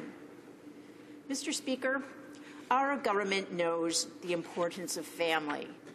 That's why this government is providing families with fair and adequate assistance through the EI program, as well as through several other measures. These measures include the Canada Child Tax Benefit, the National Child Benefit Supplement, and the Universal Child Care Benefit. We've also delivered on our commitment to provide income support to Canadian families through the Helping Families in Need Act. We agree that families are the bedrock of our society and that parents need adequate assistance to provide adequate care to their children during the formative years. This government, more than any other previous government, understands the importance of families.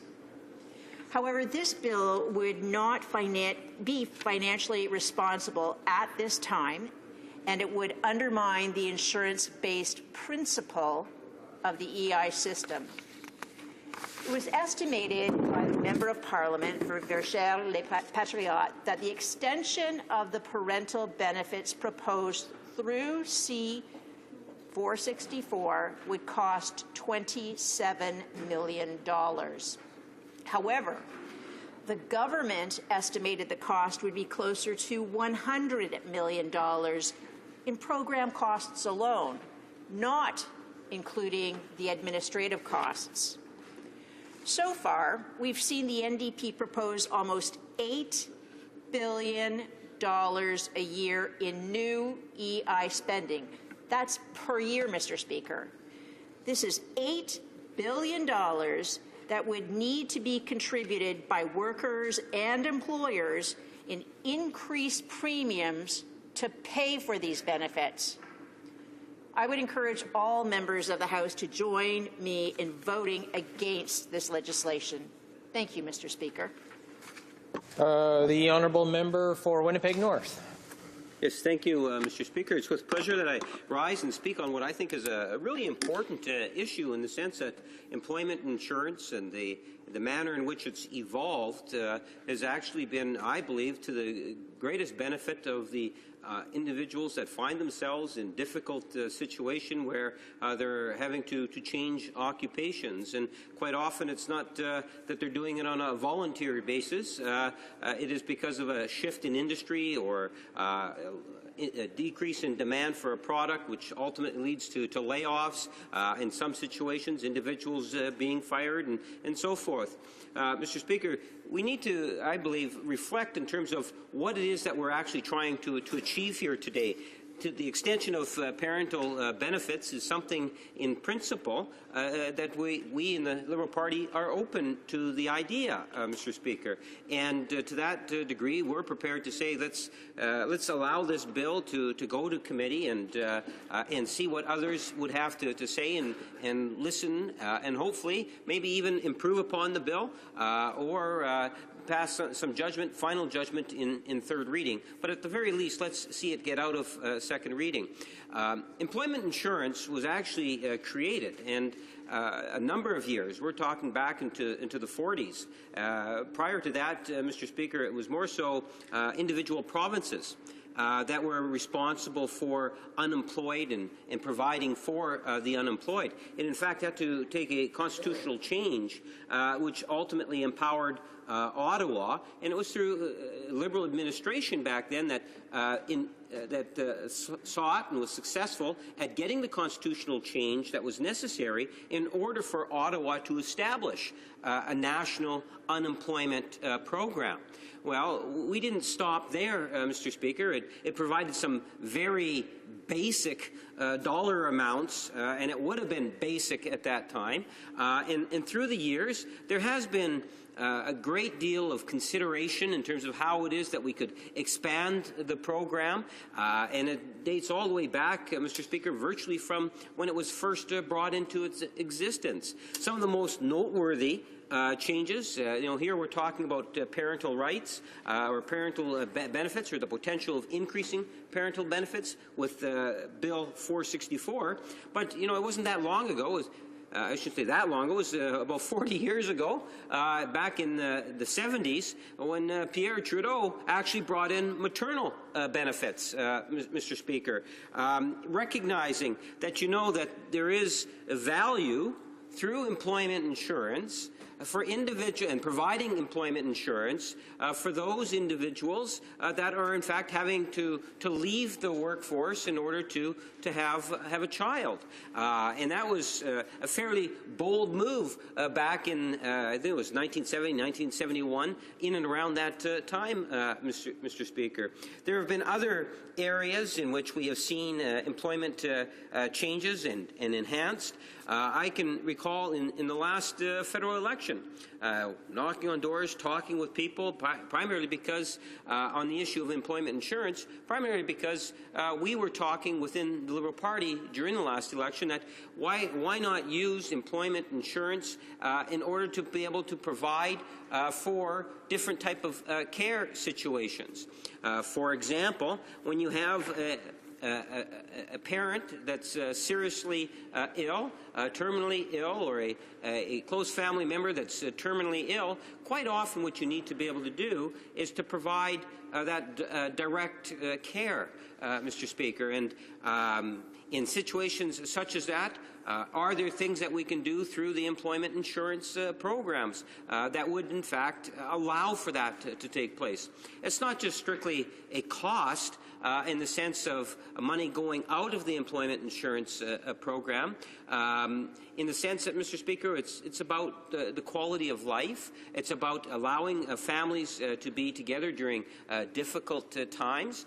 And quite often, if we acknowledge the importance of doing something of that nature, you save at the other end, because then the need for having other health care services are greatly diminished, and health care services are very expensive, Mr. Speaker, especially individuals that require home care services, or because there's no one in their immediate family that's able to be with them in their homes. Quite often they'll end up into palliative care units in a hospital or a long-term facility, which is exceptionally expensive, Mr. Speaker. So when we talk about employment insurance and how that particular program can be utilized to be able to compensate individuals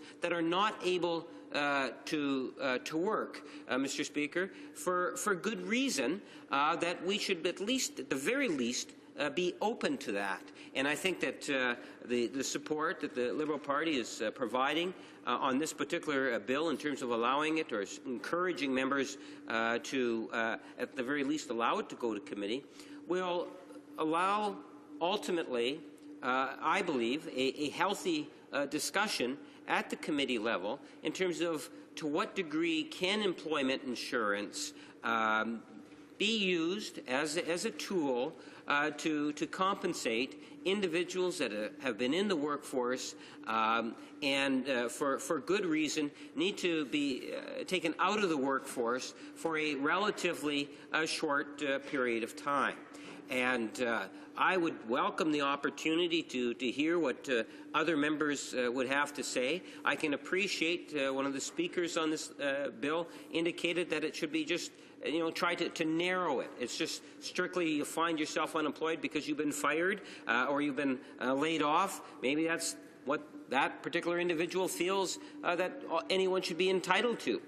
I would have to disagree with that, Mr. Speaker. I believe that there are a number of situations within our community, within our workforce, that we should be open to allowing an individual to be able to not have to go to work for a short period of time and not have to fear about not having the income necessary in order to be able to sustain him or herself in the short term. And the best way to be able to achieve that is through the employment insurance program. And, Mr. Speaker, I think no political party owns all the good ideas that are out there, but I would suggest to you that if we allow it to go to committee, that we might hear from different stakeholders as to what they believe on this particular issue in terms of the extension of parental benefits. But there could be some other things that would come out of it, Mr. Speaker, and that's the reason why I think that it would be of great benefit to allow it to get to the committee stage. At the end of the day, like I had indicated to the constituents that I represent, I believe in social programs that are effective at improving the life standard of all Canadians, and the employment insurance program, I believe, has a critical role going forward, as it has in the past, but in looking for creative ideas going forward in order to be able to enable people to be off work and not have to worry about their household income. And that is the reason why, as I say, that we should be looking at whether it's something that former leader of the Liberal Party, Michael Ignatieff, talked about in terms of caring for family members. in a very passionate way, Mr. Speaker. And I must say, I really believe that it was very well received by most Canadians in terms of the need to allow individuals the opportunity to be able to be with that close family member, Mr. Speaker.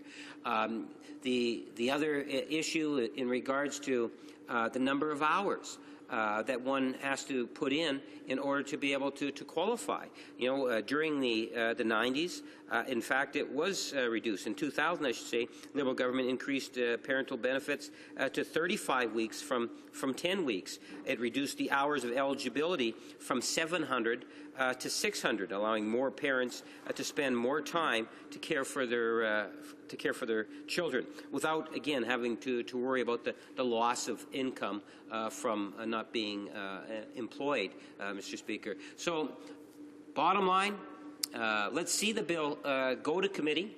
Let's allow for a presentation on the idea of how parental benefits could be further enhanced. And if it makes sense in the committee, Mr. Speaker, I suspect we'll have a better chance in terms of having it supported for the third reading. Thank you for the opportunity to speak.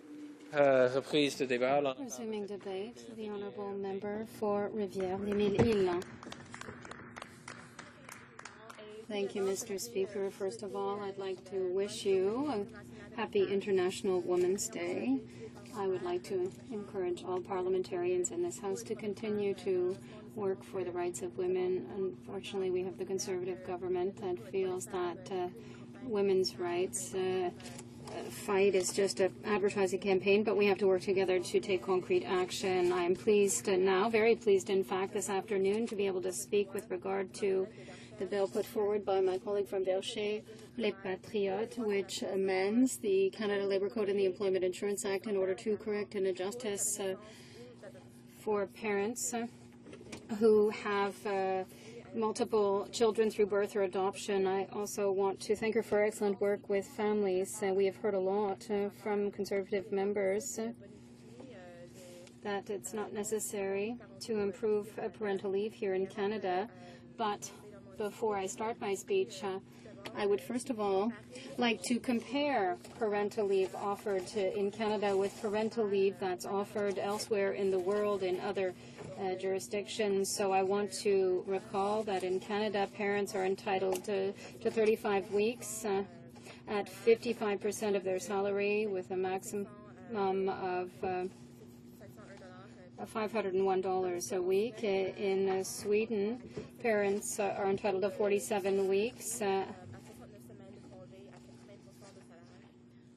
100% of their salary, or to longer at 80% of their salary. In Germany, parents are entitled to 47 weeks as well. So it is possible to improve the program, as my colleague from Verchères-les Patriotes is trying to do. Currently, the Canada Labour Code does not make a difference between parents who have singletons or multiple births. In both cases, parental leave is 35 weeks long. The leave can be taken by one parent or may be shared between both parents, and it can be shared simultaneously or one parent after the other. However, the parents of twins or triplets need more assistance from this government. The bill amends the Canada Labour Code for the leave to be a maximum of 72 weeks in the cases of multiple births or adoptions. The bill also amends the Employment Insurance Act in order to increase to 70 the maximum number of weeks during which parental leave benefits can be paid in the case of multiple births or adoptions.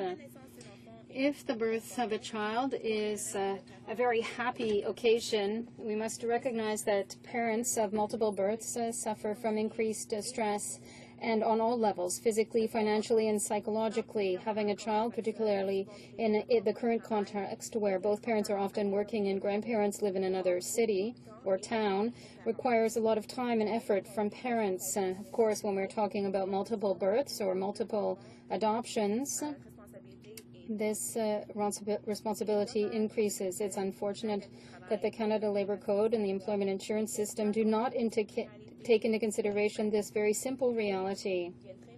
You will agree, Mr. Speaker, that it takes more arms and hands and energy to take care of 2 children than just 1. There's 2 mouths to feed, 2 times more diapers to change, twice as much care to provide, and often twice as little sleep for parents. We have to also recognize that multiple births often leads to medical complications. Often twins are premature children, and mothers that give birth to twins often have to spend a longer time in a hospital to avoid various health problems. Like my colleague from Verchères Les Patriotes, I think we need to help parents of multiples more. We have to ensure they have enough time to deal with the challenges that multiple births and adoptions raise. There's a couple from Ottawa that has been fighting since 2009, and they were behind this, what led to this bill. Christian Martin and his partner Paula Critchley each asked for parental leave of 35 weeks, or for a total of 70 weeks, following the birth of their twin daughters Luthi and Athena in April 2009. The couple stated that since the parents of children born a year apart were entitled to 2 parental leaves of 35 weeks each, the parents of twins should therefore obtain the same privileges. In September 2009, the Employment Insurance Board said that they were right and gave 35-week parental leave to Christian Martin and another leave of the same duration to the spouse. That is 1 leave per child. An adjudicator and then a federal court judge reversed the decision, since the Employment Insurance Act sets out that there are 35 weeks for parental leave for care provided to 1 or more children from the same pregnancy.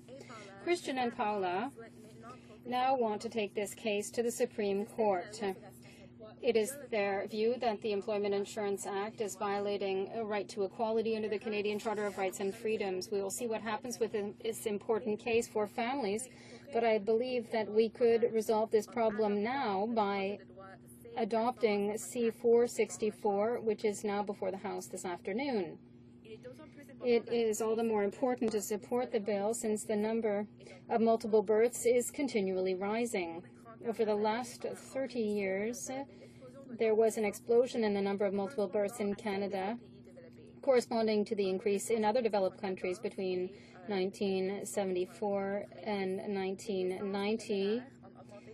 Twin births increased by 35%, out of 100,000 term births or pregnancies. For the same period, the frequency of triplets increased by over 250% in Quebec. In 1980, there were 1 set of twins for 54 births. In 2010, the number went to a set of twins for 33 births. The number of multiple births is a result of the increasingly frequent use of assisted reproduction. I would like to state that the cost of the bill is reasonable. The Parliamentary Budget Officer recently revised his first estimate and said that extending the benefit period for parents under the Employment Insurance Program would benefit some 6,700 families per year for an initial annual cost of approximately $40 million. I was very surprised to learn that the Conservatives are opposed to the bill. They claim that they are friends of the family. The Conservatives like to boast that they are there to help families, but in reality, they are not doing anything to help them. In 2009, they brought in a tax credit for sports for children.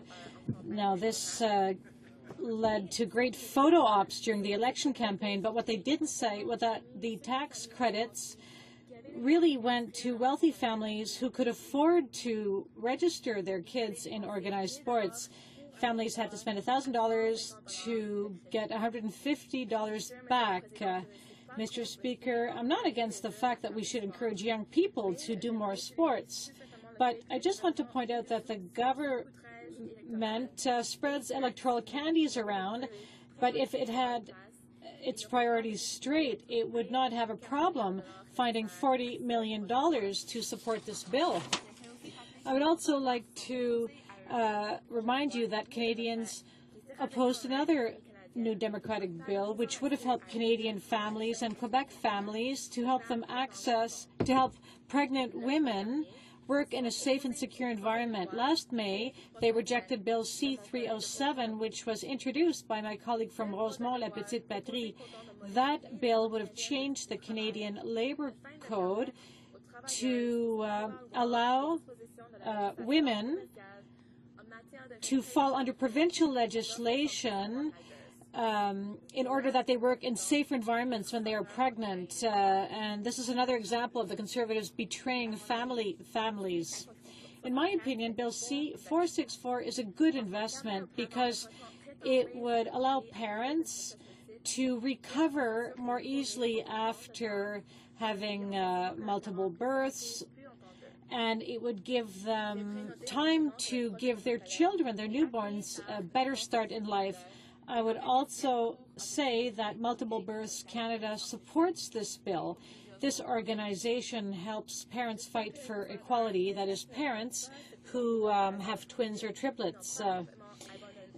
I hope the Conservatives have not completely abandoned Quebec families and that at the end of the day they will support this bill. Give this bill a chance to go before a parliamentary committee so we can listen to Canadian parents and to associations who represent them. Thank you very much. Resuming debate, the honourable member for Cumberland, Colchester, Musquodoboit Valley. Well, thank you, Mr. Speaker. I'm pleased to speak today on Bill C-464. The bill would amend the Employment Insurance Act to double the maximum number of weeks of parental benefits for new parents who are blessed with multiple children from a single pregnancy, or who adopt more than one child at the same time. And our government supports all Canadian families, including multiple birth families. However, our government can't support this bill because it contradicts the intent of the Employment Insurance Act. And please let me explain. EI is not a social welfare program. Mr. Speaker, a welfare program where an individual's financial needs and personal circumstances are determinants in deciding whether or not he or she is eligible. EI is an insurance program. This means that eligibility criteria and entrance requirements apply to all claimants equally. The EI Act is very clear in terms of the treatment of multiple births for the purposes of receiving parental benefits. It states that the maximum number of weeks that can be paid in EI parental benefits as a result of a single pregnancy or adoption is 35 weeks. Parental benefits are intended to support parents in balancing the demands of work and family by providing the flexibility they need to stay home and care for their newly born or newly adopted children. The EI Act provides flexibility, allowing moms and dads to share the weeks of benefits as they see fit. They can either be taken consecutively or concurrently, providing flexibility for those families. In addition to the 35 weeks, the mother is also entitled to 15 weeks of maternity benefits. The principle underlying maternity benefits is that the mother should be protected from an earnings loss caused by her physical inability to work or to seek work in the weeks surrounding the birth. There is considerable evidence that shows that parental care in the first year of life is critical to parent-child bonding and to establishing a foundation for subsequent growth, development, and learning. And that's why our government provides a full year of EI maternity and parental benefits and requires only 600 hours to qualify for those benefits. And in Canada, access to EI maternity and parental benefits is high. Women continue to make up the vast majority, 86.5% of the claims in 2011, but the number of claims from men is increasing, and this signals that more and more couples are sharing the benefits between men and women. Mr. Speaker, Canadian families are a priority of our government, and we've done a lot recently to help families going through a difficult period. Our government is also supporting the parents of critically ill or injured children by creating a new EI benefit of up to 35 weeks for those parents under the Helping Families in Need Act. We've also amended the Employment Insurance Act to facilitate access to sickness benefits for parents should they fall ill while receiving EI parental benefits. We've also made amendments to the Canadian Labour Code to make sure employees in federally regulated industries have job protection and aren't penalized when they have to take time off work for the special circumstances I previously mentioned. The Canada Labour Code covers about 128,000 workplaces and close to 1 million people across Canada. These people work in federally regulated industries such as transportation, communications, banking, and crown corporations. And our government is helping Canadian families in other ways as well. We've also introduced changes so that the military personnel in Canada who must report for duty now have improved access to parental benefits. And through the Fairness for the Self-Employed Act, our government extended access to EI special benefits, including maternity and parental benefits, to self-employed people who opt in to the EI program.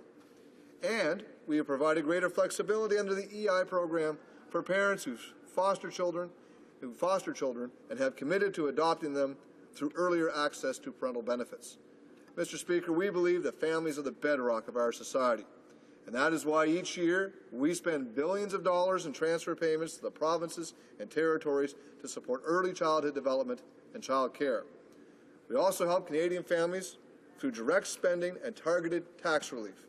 For example, the Canada Child Tax Benefit, the Working Income Tax Benefit, and the National Child Benefit Supplement provide income to support low and middle income families across this nation. And Mr. Speaker, our government will not waver from its commitment to support the well-being of our country by investing in the bedrock which are our families. Canada's Economic Action Plan has further strengthened the universal child care benefit to help 1.5 million families and more than 2 million young children every year. And in fact, an estimated 22,000 families have lifted out of poverty since this benefit was introduced. And we know that working parents are important to our economy, so we've invested heavily in the creation of new spaces for childcare. Mr. Speaker, as you can see, our government supports parents in many ways, and we know working parents are a vital part to a strong and prosperous economy, and that is why we want to help them balance work with their family responsibilities and their family obligations. That being said, we will not change the fundamental nature of a national program such as EI that has already proven to be flexible and adaptable to parents' needs. Time and time again, our government has demonstrated its commitment to helping families. And our government has costed this bill at around $100 million a year, and that doesn't include the cost of administration of this bill. This would be in addition to the $8 billion a year that EI measures the NDP would like to create, including a 360-hour work year, would cost Canadian taxpayers.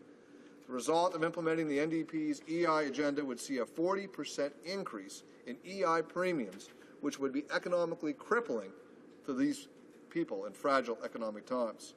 And while our support for families is clear, Mr. Speaker, it is also clear that Canada cannot afford the risky financial plan of the NDP, the one they have for Canadian taxpayers.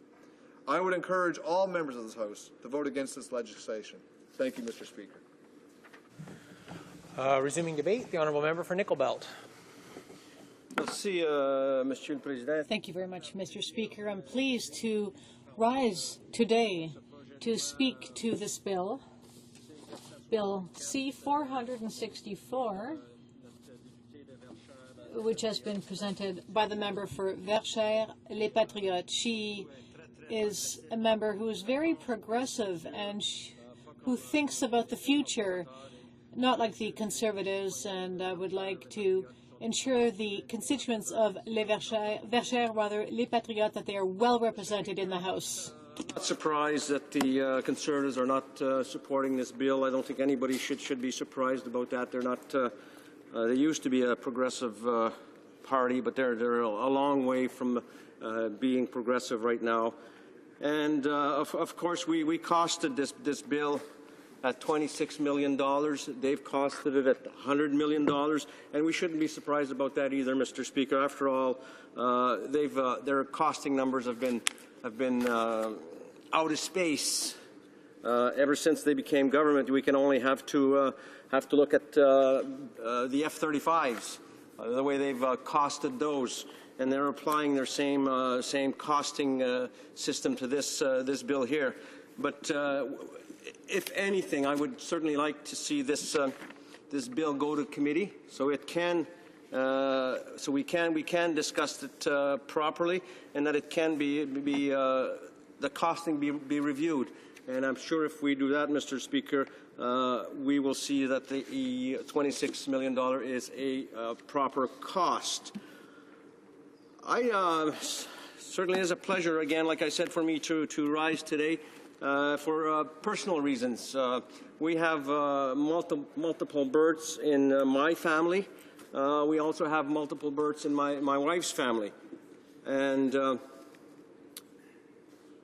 I could have been a parent of twins, but unfortunately, because of unfortunate things that happened, we're not parents of twins. But that's history, Mr. Speaker. But the fortunate thing that happened because of that, a couple of years later, I got to meet my daughter for the first time, and maybe, if I get lucky, she will present me with twins someday. My mother-in-law is a twin, and like I said, my wife was pregnant with twins. My aunt also had twins way back when, and I can still remember the difficulty of raising twins back in those days. It's not easy today. It wasn't easy back then, but we can help. We can help families with multiple births today by passing this bill, at least sending it to committee. On my wife's side of the family, my nephew and his wife gave birth to twins, and I can remember that they were having difficulty with their twins because it's not easy raising one baby. Imagine raising two babies at once, and my wife and their mother-in-law and others went to help, and it's very important that these parents of multiple births get help. But wouldn't it be nice? Wouldn't it be nice if we were to change amend the EI Act so that the father could take part in raising his kids, his twins, for I believe it's 37 weeks, 35 weeks, 37 weeks. That would certainly make a big difference in the life not only of the mother but also of the babies. So hopefully we can send this bill to committee. I just want to read a couple of things, Mr. Speaker, from the Multiple Birth Association, and this is what they have to say about multiple births and about this bill. If this bill is passed or sent to committee, preferably passed, parents will be able to provide their infants with better quality and quantity bonding time. With more weeks, with one primary giver or two parents at home, parents will have more opportunities to interact individually with their infants. And I must want to remind the people in the House today and the people that might be listening in, it is so important that both parents be implicated in the first months of a child's birth, and it's doubly important in the case of twins. The primary caregiver will be better equipped to handle physical and emotional stress. Like I said, I have two kids, and both times after their birth, it is difficult. It is physically challenging for a woman who's been through a difficult birth to take care of one baby, let alone two babies. And this bill would certainly go a long way in supporting the parents. Another thing that this association says is that parents can focus on their babies, not their financial situation, challenges. More financial resources to meet the increased cost of two or more babies, and more flexible to work when it is best meets their needs. Also, there will be less need to seek daycare for their infants, which is difficult to find for two or more babies at the same time and extremely expensive for twins or more. It's very, unless you live in Quebec, and they're quite fortunate to have a daycare that is very, very responsible. But in the other provinces, it's very expensive to have one child in daycare. Imagine having two children in daycare at the same time. It becomes very, very expensive, and it's onerous on the parents.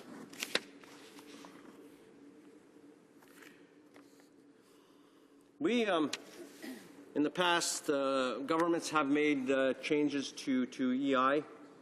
They've adapted to certain situations for illness, for different reasons, for mortality, and we're asking that this bill go to committee, and we look at making changes that would allow parents of multiple births or adoptions to be given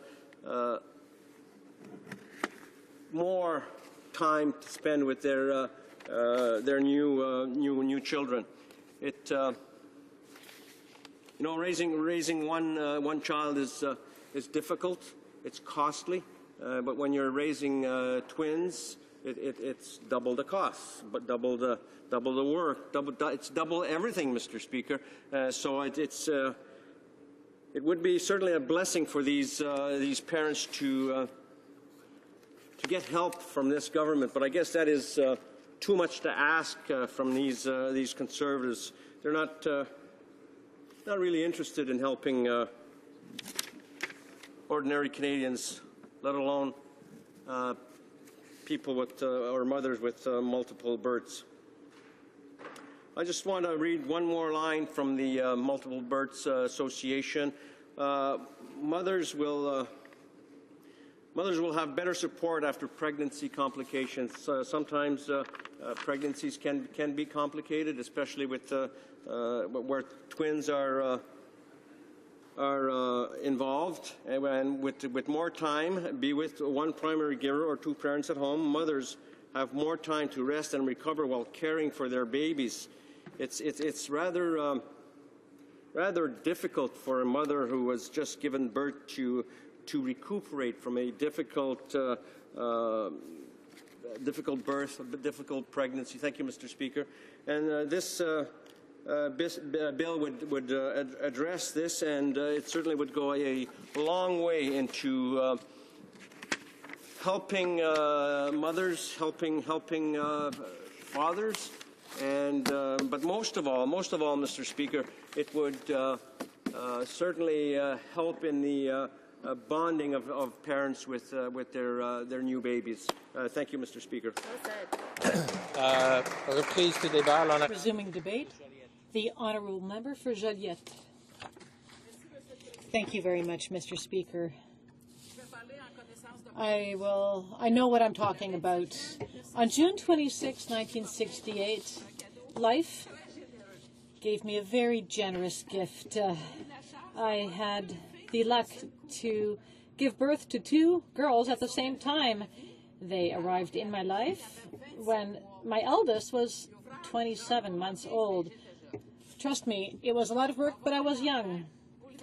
Having a child completely changes a parent's life. On the one hand, parents feel a lot of love and they are building a relationship they will have for the rest of their lives. But on the other hand, they will have to work extra hard to include the newborn into their daily lives and into the functioning of the household. So just imagine the energy it takes to raise two newborns at the same time.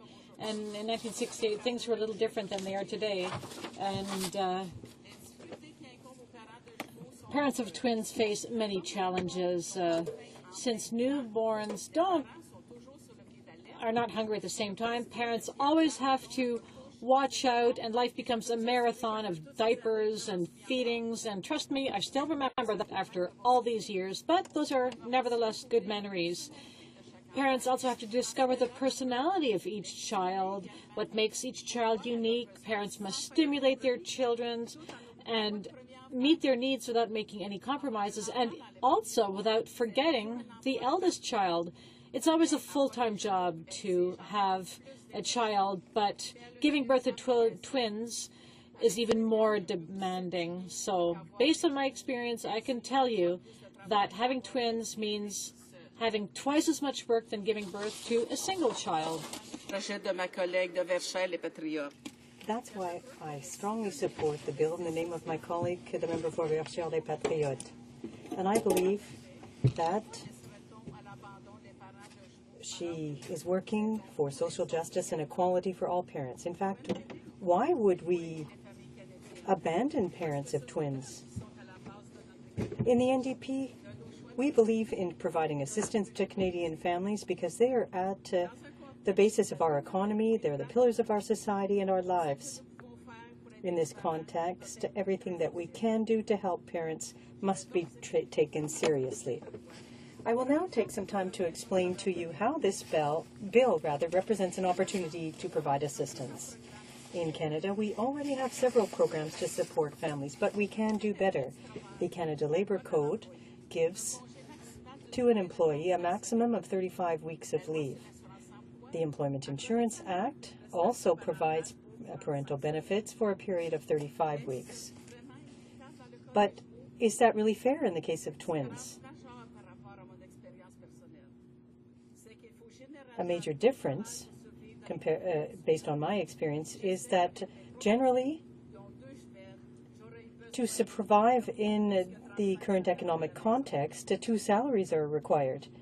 I know that when my children were small, I could have used a lot more than 35 weeks at home.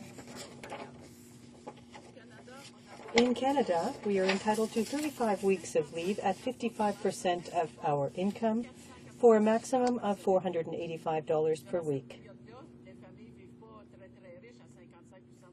And a family doesn't go far with 55% of one parent's salary.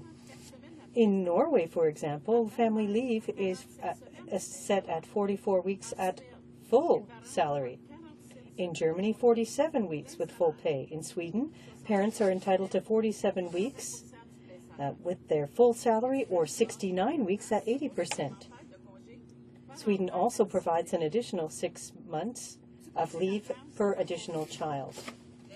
In France, the situation is even better. Women are entitled to leave up to 3 years, and that is offered in the Republic, where, in fact, child care services are subsidized and there are generous monthly allocations. Those are some measures that could be used to encourage families.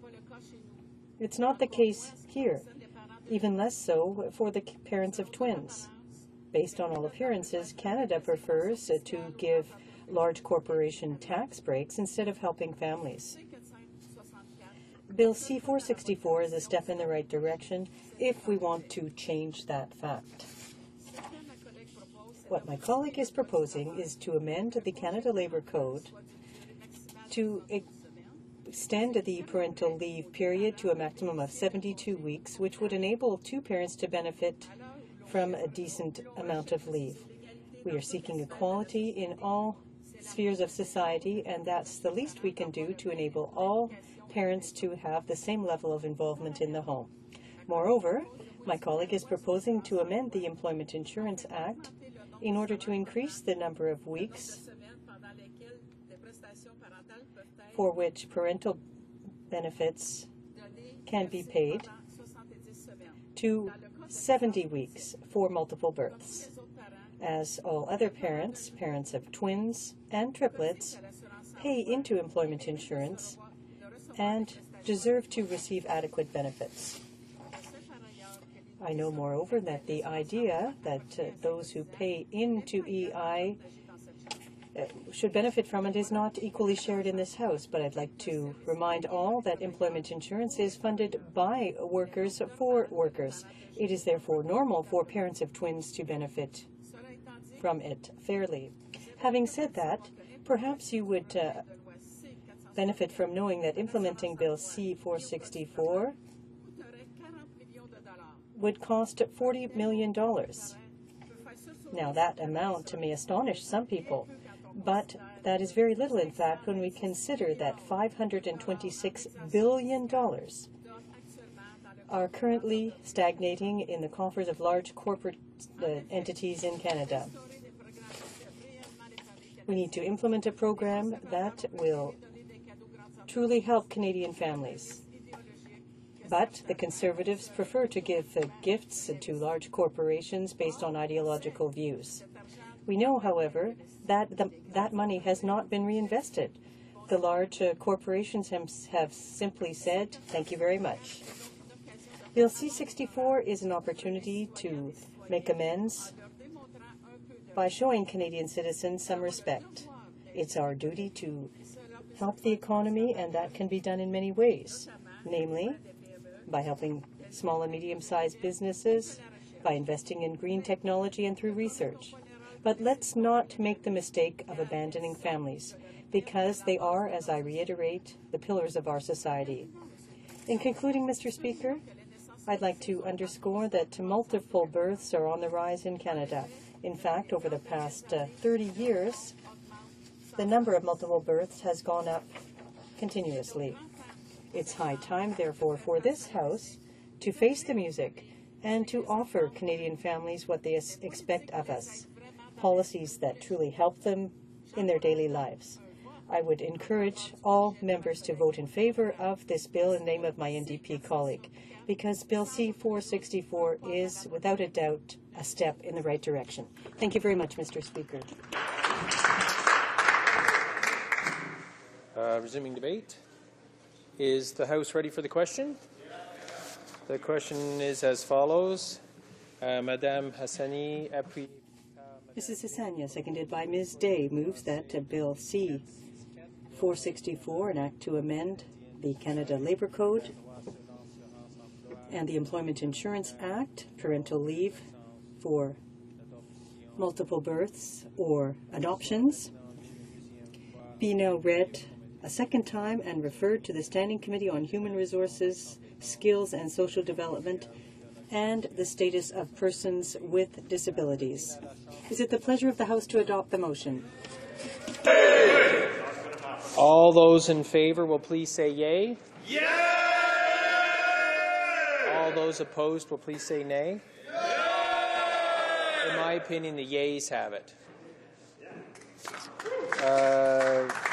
Accordingly,